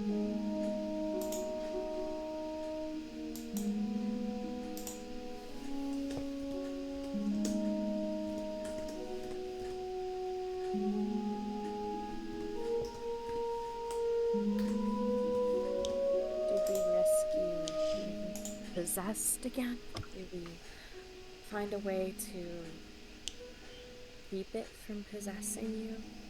I wouldn't ask you to part with it, as I would not blame you for not wishing to do so, but what do we do if we do find something in there?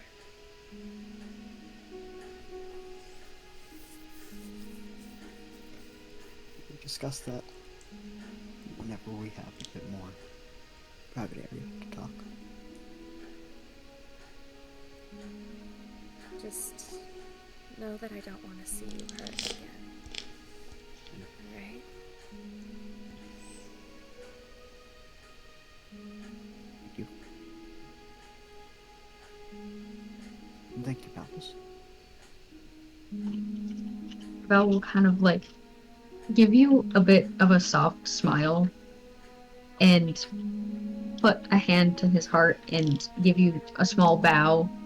Just whatever it is, your secret is safe with me as long as it doesn't cause you harm. And just gives you a small smile. Good luck.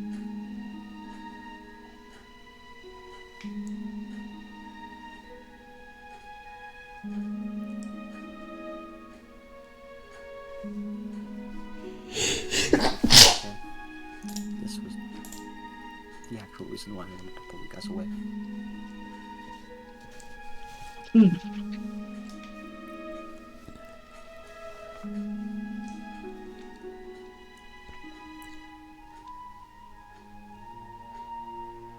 We can always pretend that you found something interesting and wanted to show us. Make it seem unimportant.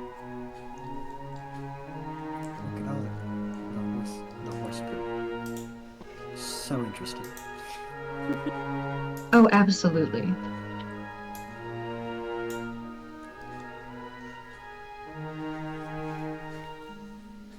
Tess will start walking back to the tent. Okay.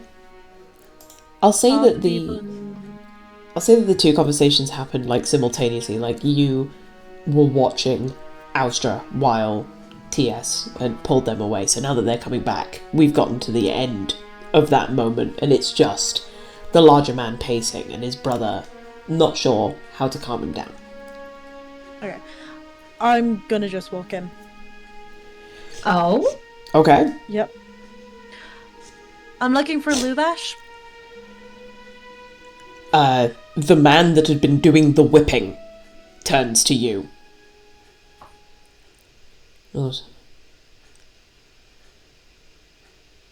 And who is talking?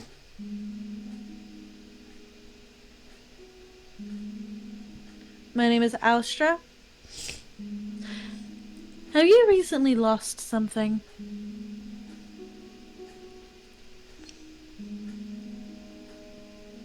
And you see like his eyes just squint at you. And he's there like, how about you quit the flowery language and tell me what you want? That wasn't flowery. I'm literally asking you, have you lost something? And you're being vague on purpose. Okay, sorry, the spirits are talking to me. Your lively, no, your love, love, okay, love is getting closer. Okay, love, is it a, what, it's definitely a woman, but is it a what? Is it your daughter or is it your damn mind? Interesting way to start a conversation, but I'm here for it. Let's go. There's a moment of just like, you can definitely see like the blinking and just like the fuck. He's like, and he doesn't even reply. He just walks past you. I put my hand on his chest and I just push him back. Okay, this is going to be a contested roll then. So Oh, good you fucking lord. have to do athletics. Okay. Oh, I get cucked now. I need to actually check what he uses. What is he?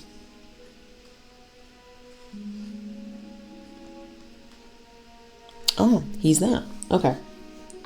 I don't actually have that imported, so I'm just going to roll a d20 and then look up. Oh, yeah. wow. Well, he's going to be pushing. So, yeah, you try to stop him, but without even thinking, like without a bat, he just like pushes your hand away, walks out of the tent flap, and every bit of aggression and like pent-up anger he had immediately melts away as he sees Annabelle there. As he just drops down on one knee, massive smile cracks out and just goes, Mishka!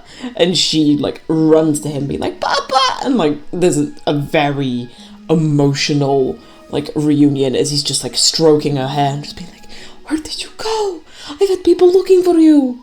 What have you done? See, this is what happens when you walk away and explore on your own. We tell you these stories so that you don't do this. And, like, whatever, like, a vision you saw in the tent has almost done a complete, like, Jekyll Hyde 180 flip now that his daughter is there. Keep an eye on her, or we will not be so fortunate next time as to be near her, so that we can save her from being thrown into a fucking river. There's a full point of, like, someone tried to throw you? Who threw you into a river? No, the guy kidnapped her from the forest, put a bag over her head, and put her in a different bag, and then threw her into the fucking river, because apparently the Vistani are lucky. We are fucking lucky that we were there. I never told you that. Oh yeah, you don't know that he said that. Oh, wreck on that. I'm like, I never said that to you. Okay, wreck on that. Well,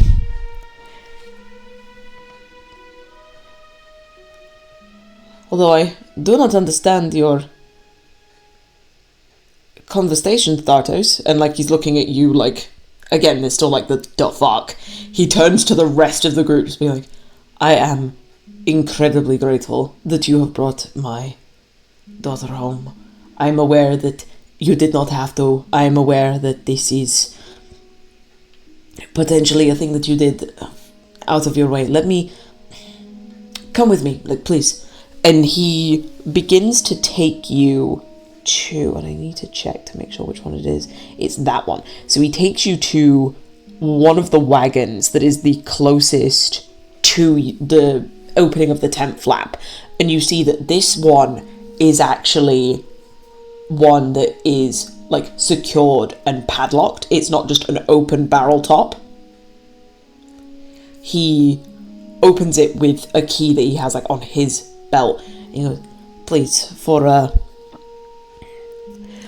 bringing back my daughter, it is only right that you are rewarded for a good deed well done. Please, there are multiple different things in here, but you have your pick of one.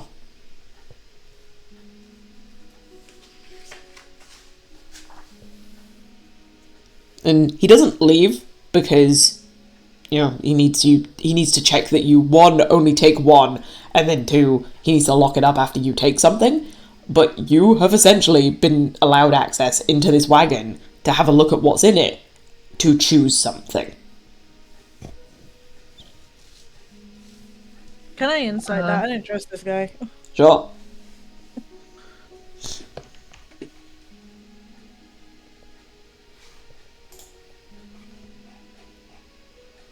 Uh, 13. Anyone else want to insight that? Now's the time. Sure.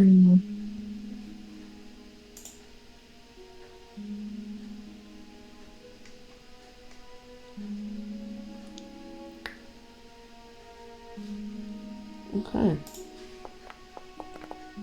Okay, that's funny. We're playing off of each other's rolls. Ray rolled a 13. I rolled a 13 with my mod, and then Ness rolled a 16. Okay. All of you can tell that this man is being incredibly genuine right now. He is honestly giving you access to a caravan and telling you to take something as a reward for bringing back his daughter. There's no malice here. It's him being there like, you deserve a reward for bringing back my daughter, so take something. What's in there then? Well, you gotta go in to find out. What are our options? Exactly, you gotta go in to find out. Because it's a wagon. You've gotta go I'll into the walk in. wagon. I'll walk in first. If I see them them being all like weird about it, I'll just walk in. Mm-hmm. Okay, so there is a wooden chest that you need to open to see what's in it. Then there is also an iron chest. There is an onyx jewelry box with gold filigree. There is a wooden throne with gold inlay and decorative stones. A rolled up 10-foot square rug. And a small wooden box containing something. But again, you gotta open up the box. Yeah? So the first, wooden chest contains a very high amount of electrum pieces. But again, you'd have to sit there and count it. The iron chest contains a good amount of gold pieces, but again, you'd have to sit there. It's one of those where it's like, it looks like there's more electrum, but then gold is worth more. So, toss up. Yeah. The jewelry box contains 6 pieces of jewelry. And there is an unlabeled crystal vial in there. But it does have some kind of liquid in it. And then the throne is, as described, the rug is still rolled up. You haven't unrolled it, but it is like a big old rug. And then when you open up the wooden box, there are 12 potions in it. But the, when you open it up, Luvash, standing there, goes, if I were you, I would not take that box. Why you say that? Because they are a failed batch that we kept to try and improve at later dates. They will be useless to you. They are just there for our own tinkering. Do they have unknown effects? That's the thing. They will have no effect because they failed as an enchantment potion. So why do you keep them? Because we want to figure out where we went wrong to then improve the recipe. Fair enough. I'll take the box that had you see gold and jewelry. No. So there is an iron chest with gold in it, or there's an onyx jewelry box with some jewelry and an unlabeled crystal vial. Yeah, I'll take that box. Okay. So then, Luvash, before you fully, step out of the threshold, Luvash does stop you, not in the thing of, forcefully, but just kind of holds a hand out, being like, are you sure that's what you want? As soon as you leave, that is your choice. I know. Not greedy, I take something small. But for a small reward for a small return. But he's looking at the rest of the party, being like, are you also okay with this decision? Because this is a group thing. Oh, yes. Fuck. I literally just drop on the floor. I ain't fucking with these fucks. And he walks out. This is all them. Yeah, exactly. It's a thing of, the group has been given one thing. So what do you want? Oh, you suckers, you fucking go in there. Go. I'm not a part of this. I come and go as I please. You fucking go find something. Okay. Well, Saya would want to go for the gold because she needs the money to try and get that spell scroll. That's what Saya would go for. What does everybody else That's very true. Saya would be there I need the money for, that spell scroll.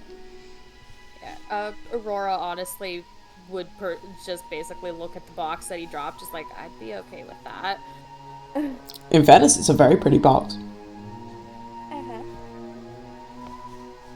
Val would... Sorry, go ahead. I understand we need gold for sale, but I don't want to be taking this people's money. I'm okay with this small box. Yep, I'm okay with the box too. I do feel a tad guilty because I would also go for the box and Saya would probably not be happy. It's fine. We'll just sell the jewelry in town. And maybe we can sell the box.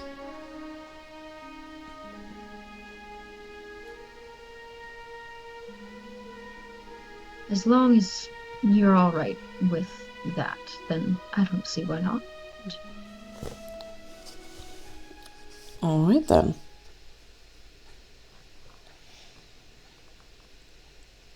So, who is putting it in their inventory? How much will it weigh is the question. It's a very small box. It's going to be no less than £2. It's going to be no more than £2, should I say. I can hold it if people want me to. Yeah, I was gonna say, imagine like Aurora or Alstra or Azazel would be closest.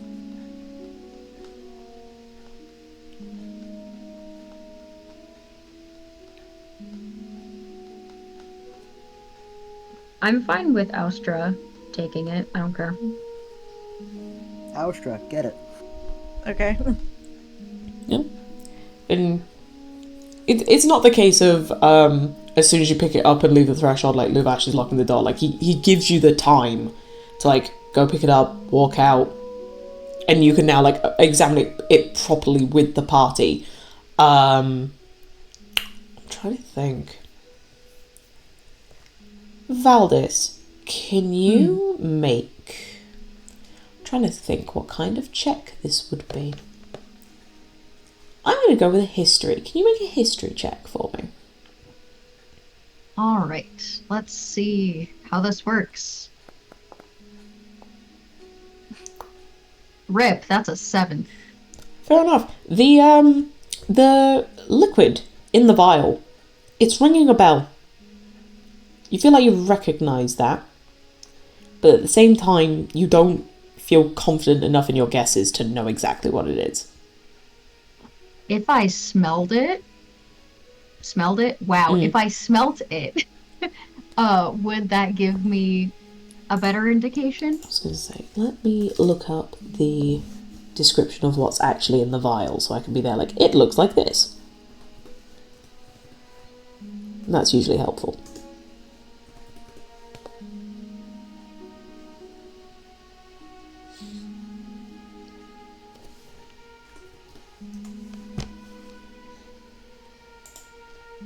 There we go. Okay. So, with it being a red colour, and it smells almost tangy, like it's almost that hint of iron.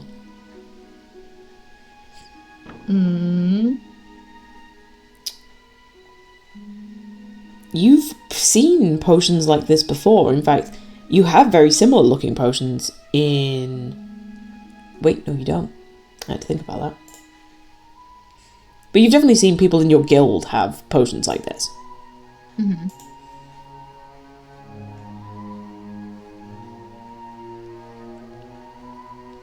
Interesting. Okay. It smells a little bit like iron and it's red in color.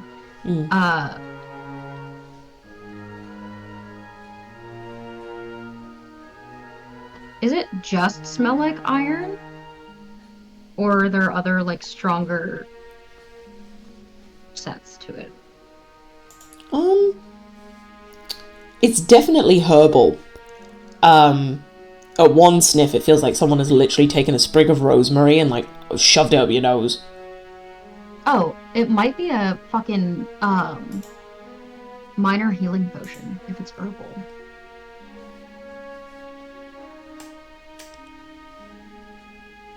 Val will kind of like take a little bit of a sniff and like scrunch up his nose a little bit. I think I could be wrong, but I think this might be a minor healing potion if I'm to go by the herbal whatever it's got going on in there. And he'll kind of just like hand it back to whoever, I think it was Austra, who had it. Yep, I will put it back in the box and I put the box in my bag.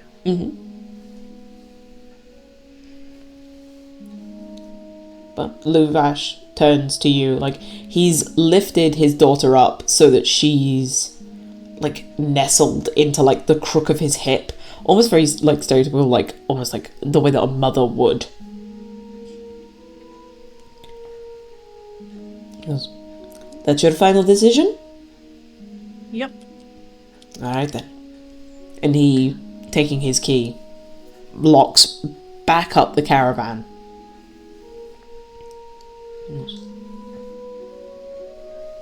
You have definitely earned friends here today. We appreciate what you have done for us. Val will kind of like pipe up from the side, like, I'm just glad that she's alright. No need for thanks, really. I'm just doing what is right, really. What did that kid in the tent do?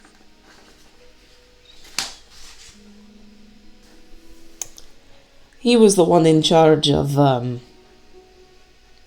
making sure that the children were looked after while the adults were out hunting.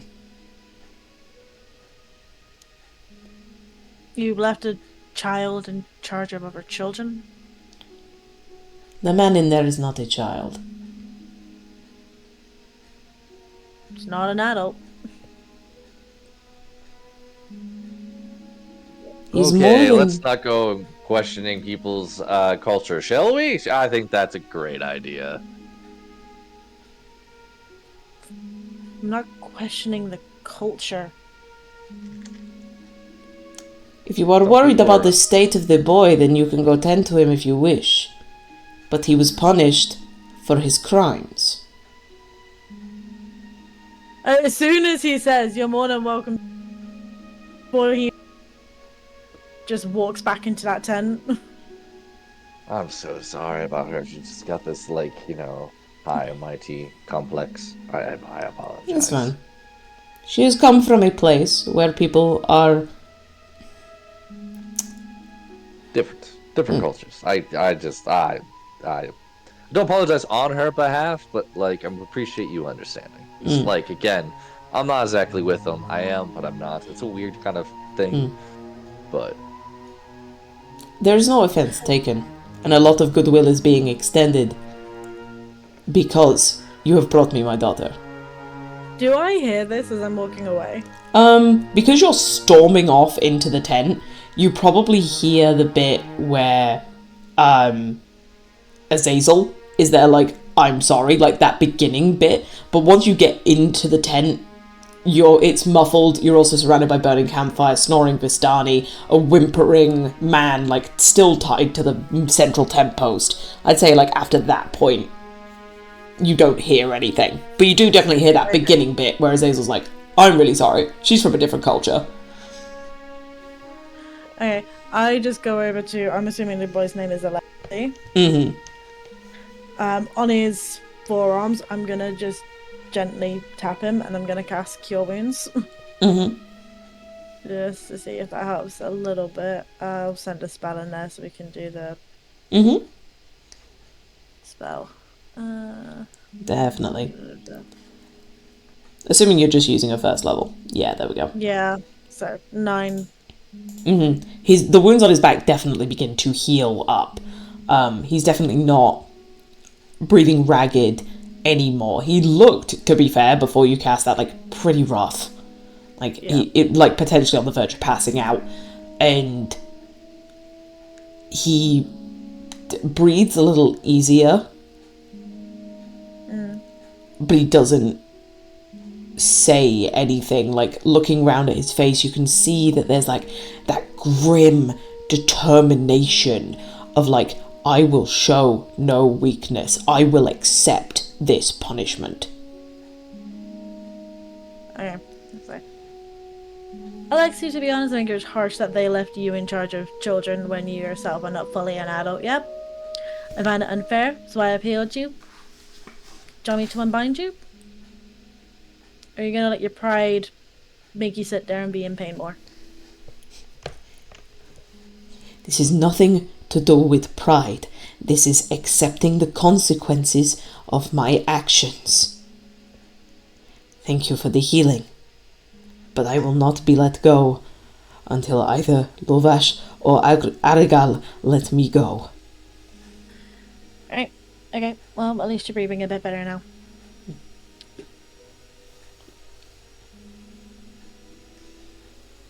Yeah, And as I will you're... leave.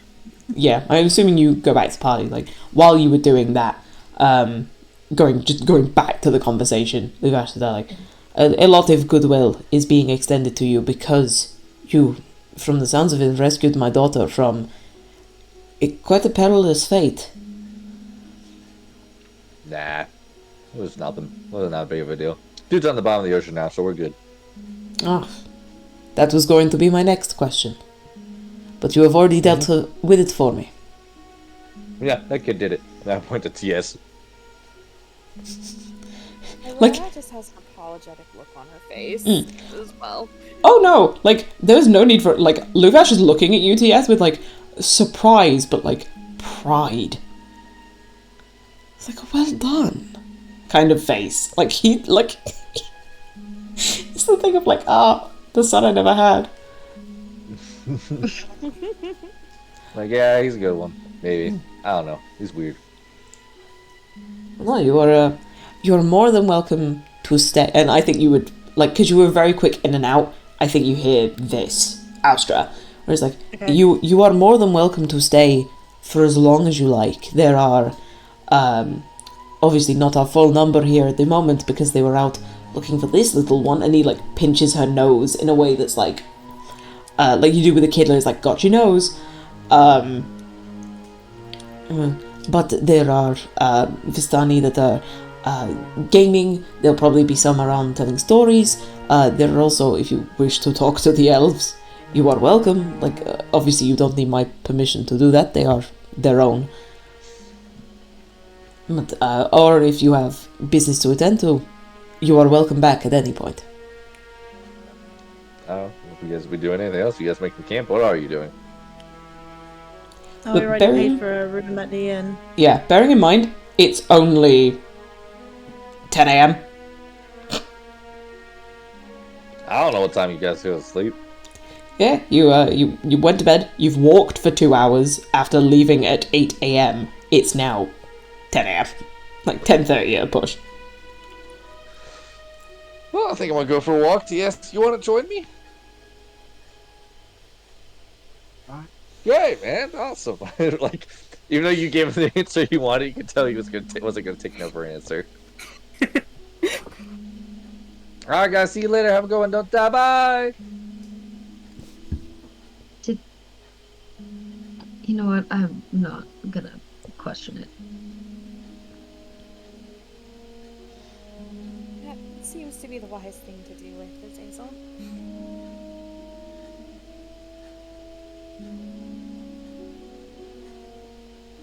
DM.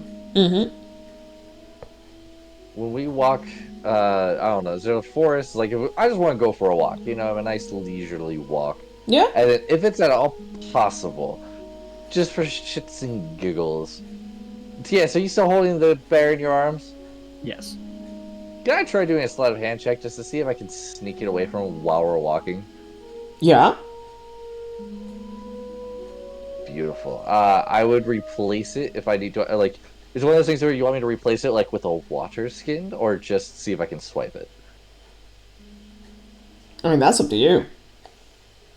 Yeah, because that would feel weird, like you're holding on to something. I want to replace it with kind of like a water skin or something like that. But I want to see if I could just swipe it from him. Yeah, so this will be your sleight of hand versus TS's passive. That's fair. TS, before you roll. Well, no, it's his passive, so it wouldn't even matter. Oh, I don't know. Am I proficient with this? I am proficient. I'm gonna go ahead and use an ability. I'm not gonna. Let me make it private to GM. I'm going to. Where is it? I'm going to do this.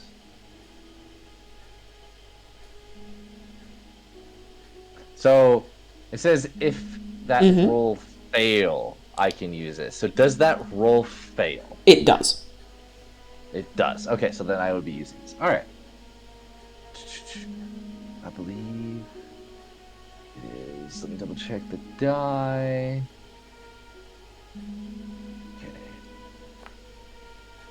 Okay. So you manage to, while distracting TS with conversation, swap out the bear. So TS, where do you come from? What do you do? Who are you? What is the real TS? What do you mean by that? Exactly what I asked. All right, what is the real? Who is the real TS? What does TS stand for? It is an abbreviation of my first and middle name. Yes. What does it stand for? What is your first and middle name? Why do you want to know? Because I asked. That's usually what happens when you ask a question. Because you want to know. Fair. Azazel, before you continue, just roll like an intelligence check for me. Oh no, it's straight intelligence? Mm-hmm. Ability check. Normal. No, Okay. that was still private. Oops. It's 16. So, you remember when you got the card reading from Madame Ava. Admittedly, she said it with an accent, so it could be like multiple variations, but she called him Theodore. So like Theodore. Okay, but we didn't hear what the S was. Mm. Okay. Was it like something like Tetris? No. Can you jog my memory? I don't think I can. Oh. Why are you so stiff? I'm gonna go over and kind of like put my arms on his shoulders and kind of ruffle him up, and that's when I'll do the switch. Mm-hmm. Why are you so tense? You don't like me, do you? I don't like a lot of people. So why don't you like me? You seem like the type of person who tells them to their face when they ask. I barely know you. I barely know you, but here I am trying to get to know you. That is fair. It is. I like to take my time to get to get used to people. Figure out, Is that from a past of rushing into a relationship? Kind of, yeah. Family, friends, lover? Strangers. Strangers. Do you have family? I do. That you know who they are? Mm-hmm. Nice. So, what happened on the water? What? Can I ask you questions now? Yeah, we can go back and forth. Because you avoided this question last time. Okay. All right, so let's make a deal. Let's make a deal. And I put, every question I answer truthfully. Any question I ask, you answer truthfully. I don't accept. You don't accept. Why? It's a game.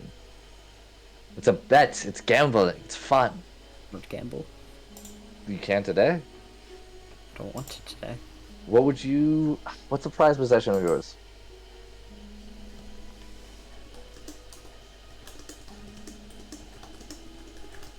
My bear. And You would do anything for that bear, right? Don't look away from me.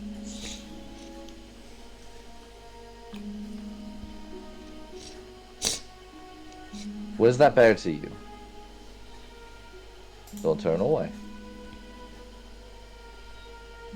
It's everything. Everything. So it's your life-sustaining source. No. So then what is it?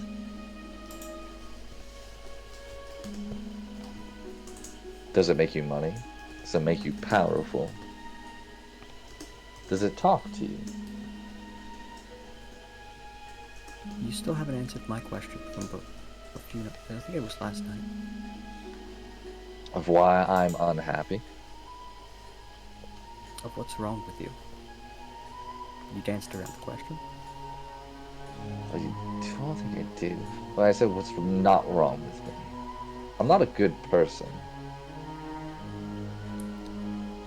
That's one of the things you want to list. Sure, I have good looks, I have a dashing smile, I work out, but doesn't mean you're a good person. My acts and deeds state otherwise. What acts have you done that doesn't make you a good person? Well, one is that bear of yours seems to be awfully heavier, doesn't it? Just look down to see the water skin. Can I have my bear back? After we talk a little bit more. No.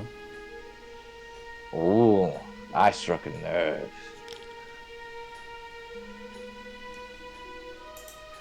This bear isn't a teddy bear. That one's pretty easy to know. But I want to know what it is.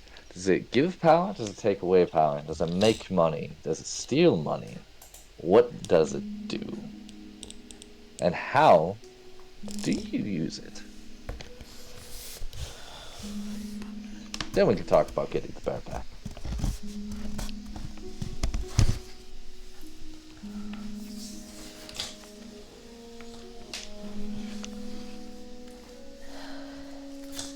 TS is gonna remain silent. Yes, that bear doesn't mean that much to you. Look, as I said, I'm not a good person. I want to know, can it make money? That's not a big hard thing to ask or to answer. Cannot. Can't make money. Can it make? Can give power?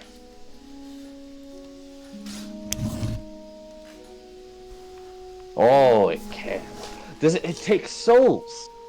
That's what it sounded like in the water from Valdis. At least that's my guess. I'm kind of wanting you to confirm.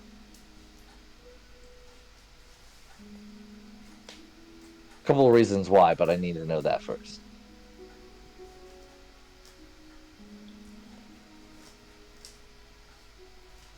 Oh, all right. Guess you don't want your bear back. I'll figure it out on my own. Like, I don't. That's fine.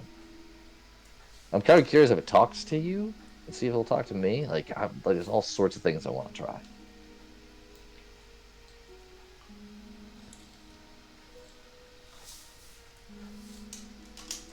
All right, fair enough. Remain silent. I guess. Oh, you'll have to make do with the water skin for a bit.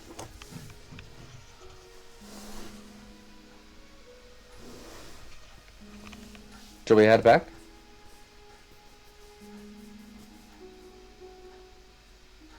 Yes, please. Alright, guess we're going back. Let me know when you're ready to talk. I'll make sure I keep very good care of it. I won't go far.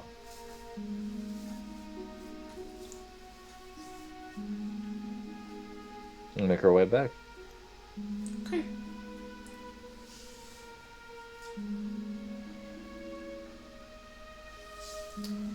In fairness, that conversation probably wasn't that long of a one because the clearing was very close to like just the edge of the forest anyway. So if you're just saying you're just heading into the forest for a bit of talk, easy enough done. What is everyone else doing? I would pull my sister aside. Okay. I guess Val will literally just be like, what am I, chopped liver? And kind of just like stare at his nails, ruffle the cloak over him, like just trying to fix his outfit a little bit, like rub the makeup off of his face, and just wait. Thayer is with you. I guess we're both chopped liver.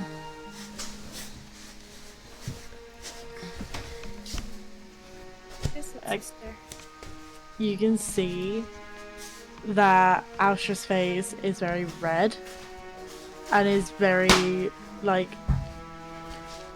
frustrated and a little pissed off. Don't apologize for me. I didn't do anything wrong. Don't apologize for me. I did not. Yes, you did. I overheard you. Poking into a tired Ray, it was Azazel that did the apologizing. It was both, I swear. I swear you said, like, you said that you were sorry as well. No, she just had an apologetic look on her face. Ah, okay. I don't know if I saw the look then or not. Would I have seen the look or not?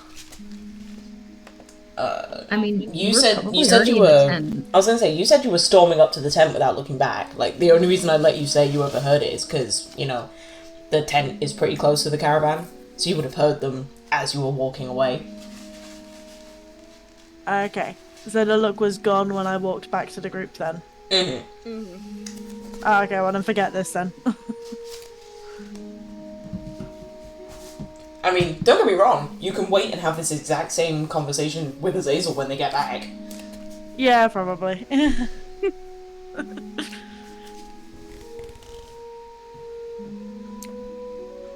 Before that conversation happens, the moment we get back to the group, Azazel stole my bear.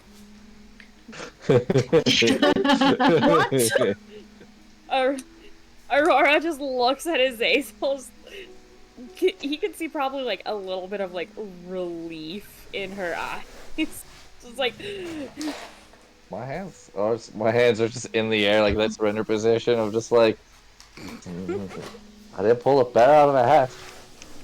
I had to find it somewhere. He's not giving it back either. I offered to give it back. He didn't want it. Do you want it? You didn't answer what I asked, so you didn't want it. I'm not obligated to answer your questions. And Give I'm it not back. obligated to give it back to you. It's his possession. Give it back. Says who? It's abandoned, lost property. It was in my arms. No, it's not. The water skin was. Azazel, You put that there. Did I?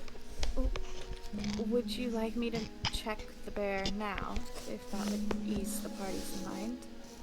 No, oh, I don't give a shit what it does. I just want to know what it does. Azazel, give it back to him. Calm down. Give it back to him. I will when the time is right.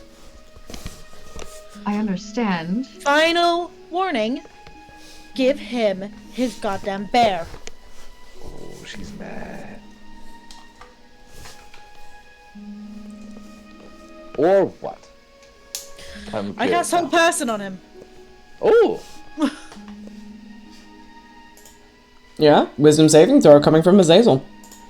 Alright. Uno momento. As I get my computer to hurry the hell up. Oh boy.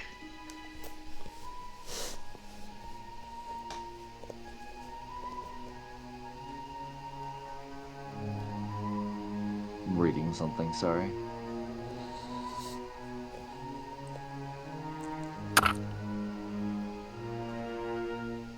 Wisdom saving throw. Ooh, poor roll, poor roll. I failed that, I bet. 13 to your DC.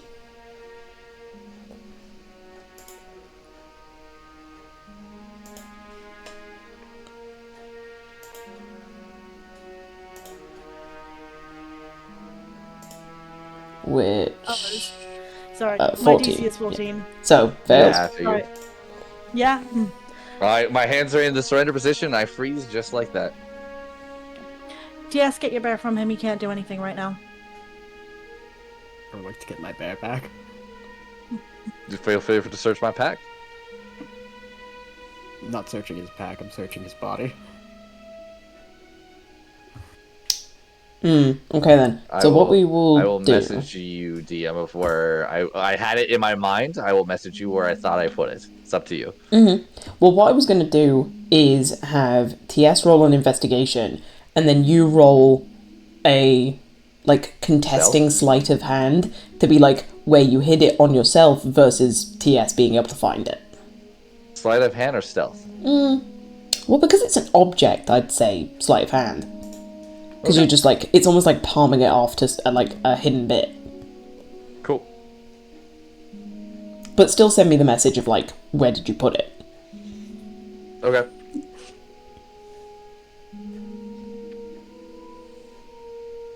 I am not beating this. TS? Oh no. You can't find the bear. Asher, roll another wisdom saving throw. Alrighty. Because you get to keep rolling. Yes, I do. And another 13! TS, you can keep looking as long as you wish. But the DC is 21. I'm just gonna ask for help So as well. Val will volunteer. He'll just kind of roll his eyes and walk up and just be like, I hope you know this is very childish. As he will also help. Do you want us to roll separate, or do you want advantage? I prefer separate because the only way I'm gonna beat this with advantage is if I roll a natural 20. Do you... Alright, do you want me to take advantage? Because I have a +5. Yes. Okay. 2 Oh, 8s. 2 8. You're not Damn. kidding me.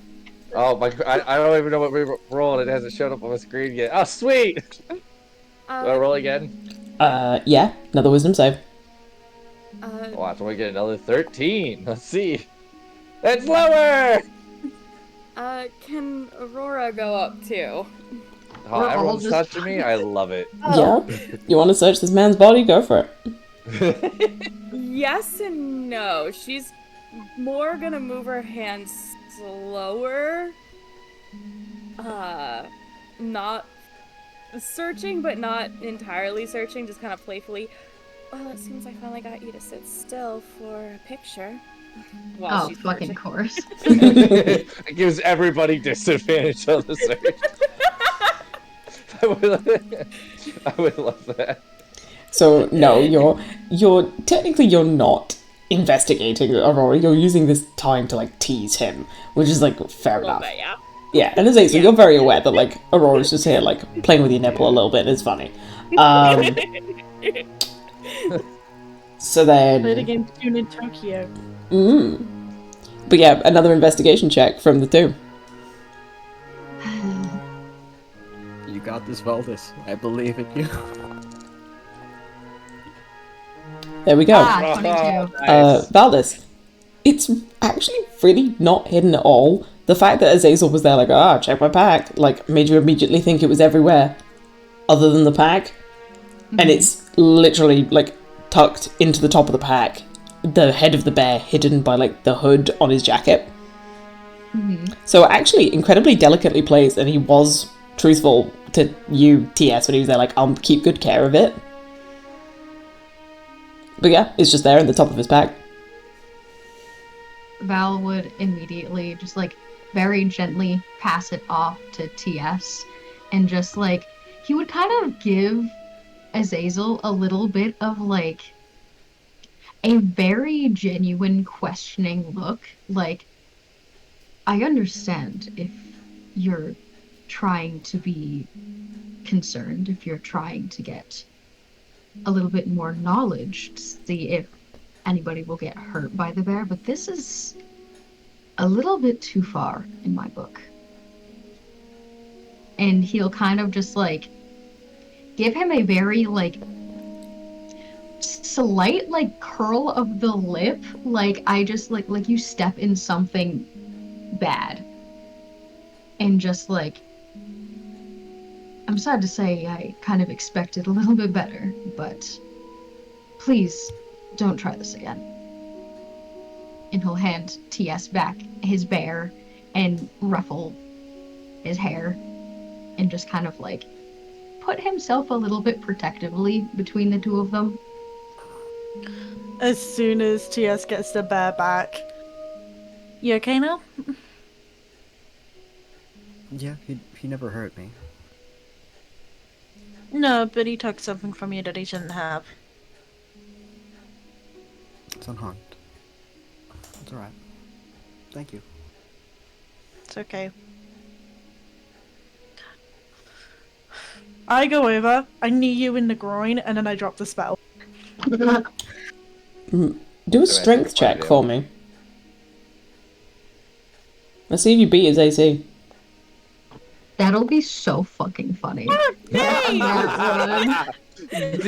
can I, if I may, if I can may, would they go? Can the spell end like right before it? And I just step to the side and they fall. Or like you're wearing a cup or something, and they just something. I would fucking full, like knee a piece of metal. So what I do for natural ones is that I roll a d4 to see like what the outcome is of that natural one, and the option that I've just rolled is in the broadest terms possible that the person being attacked gets to make like an opportunity attack essentially, where it's like an attack of retaliation. Oh, instead of attack, can I do a movement? Yeah. So this is you like doing your retaliation. Okay. So what I would like to do, if the spell like kind of ends like right before this happens, I'm going to take my one foot and I'm going to step on the foot that's planted as like I'm kind of sidestep to where she falls, and I would kind of like to catch her, kind of turn her up in one of those kind of like, you know, the dancing dips. Mm-hmm. I'm just gonna stop right there and be like, Madame. What is wrong with you? What do you mean? What is wrong with you? I don't go towards people's genitalia immediately, but you know, you do worship that, so.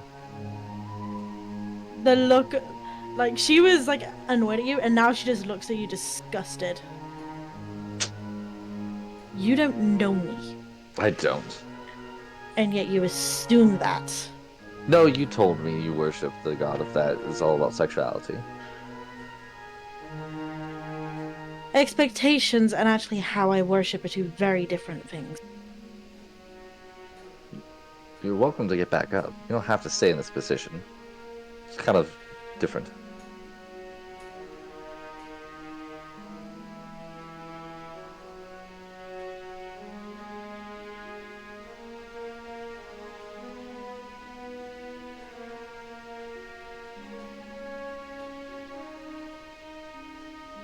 Did I disconnect? No. No, I hear you now. What? Oh, sorry. I wasn't sure if I disconnected or not. I didn't hear a response. Did I break up? No, you're good. I had nothing. Ah, I said, well, we can remain in this position, which is a little bit precarious for most, or you can stand back up. Just immediately, like, just steps away from you and looks like visibly like there's an ick. Ew, gross. I was bad. Hilariously, on that note, though, up until like the moment the spell dropped and all that happened, Aurora hadn't stopped teasing him, and then because all that happened, just had to jerk her hands away, so she's still standing like right there. Yeah, that's very kind of saying, like, are you comfortable? As he looks over his shoulder. Comfortable before. I'm sorry, I will keep my hands in view for now on. So yes, I hope you forever can forgive me. I just need to check something, and you answered it for me, so thank you.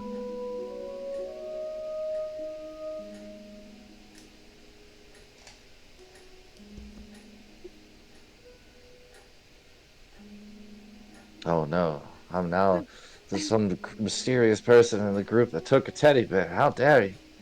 Everyone's angry at him. Should I Mm. leave? Oh no. You literally stole from a child. I did. It was like candy. And? Just kind of blinks at him like, I don't know what I expected. I don't know either. What do you guys expect? I have no expectations of any of you. Zero. That would be insulting of me to expect anything from you. This is your life. Why would I expect Is it anything? insulting to expect somebody to respect your own property? Depending on where you're from.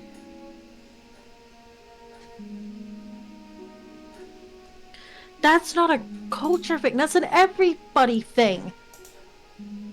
It depends on where you're from. As I've been in a place where nothing was yours. If you could take it, it was yours. Finders keepers. Takers winners.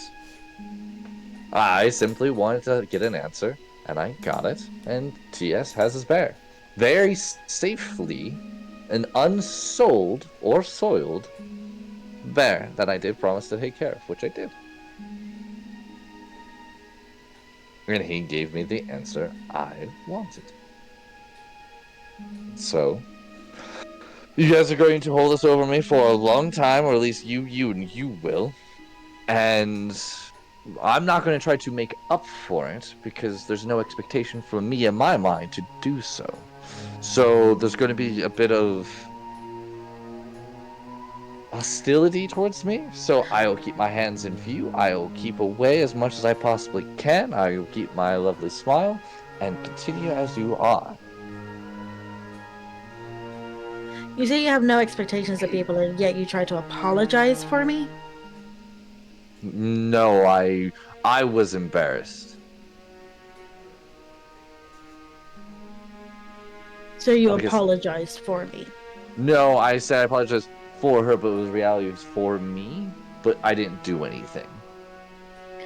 And I didn't either. I did nothing to be You apologetic insulted for. him, but then again, to contradict myself, I held an allegation to you. You know what? You're right. You know what? Double-edged sword right there. I'll have to work on that one. Do you know what? Here's a bit of advice for you. Don't be sorry. Be better. Nah, that's too hard. Too much work. When I can be neither.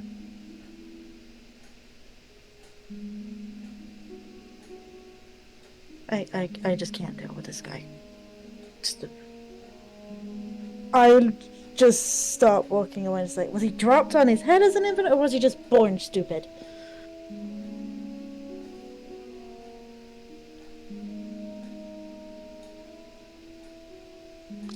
We should do now. Do we still wish to continue to the windmill?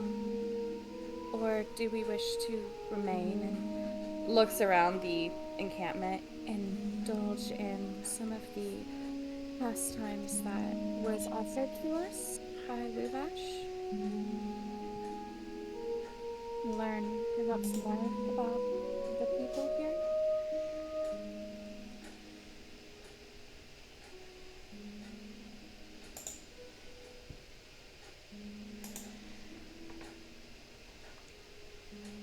I mean, if everybody is still. If we're still going to be on track, I mean, we have a windmill to look at.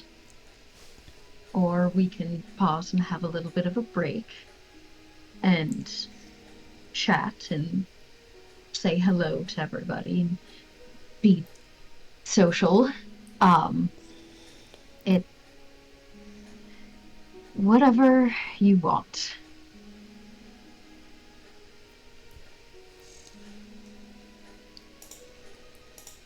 Kind of looks up at the sky. It would be around lunchtime.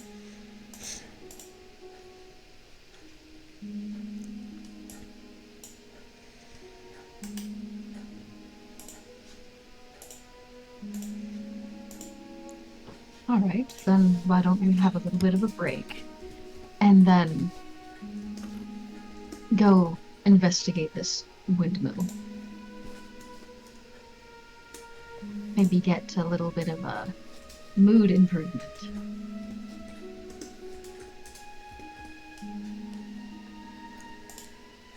So, music and dancing, and food.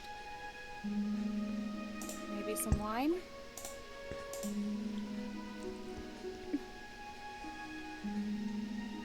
Val just gives you a small smile and like a thumbs up.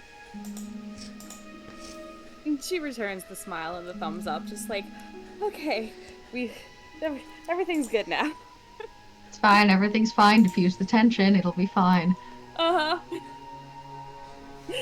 Aurora very clearly did not like the tension.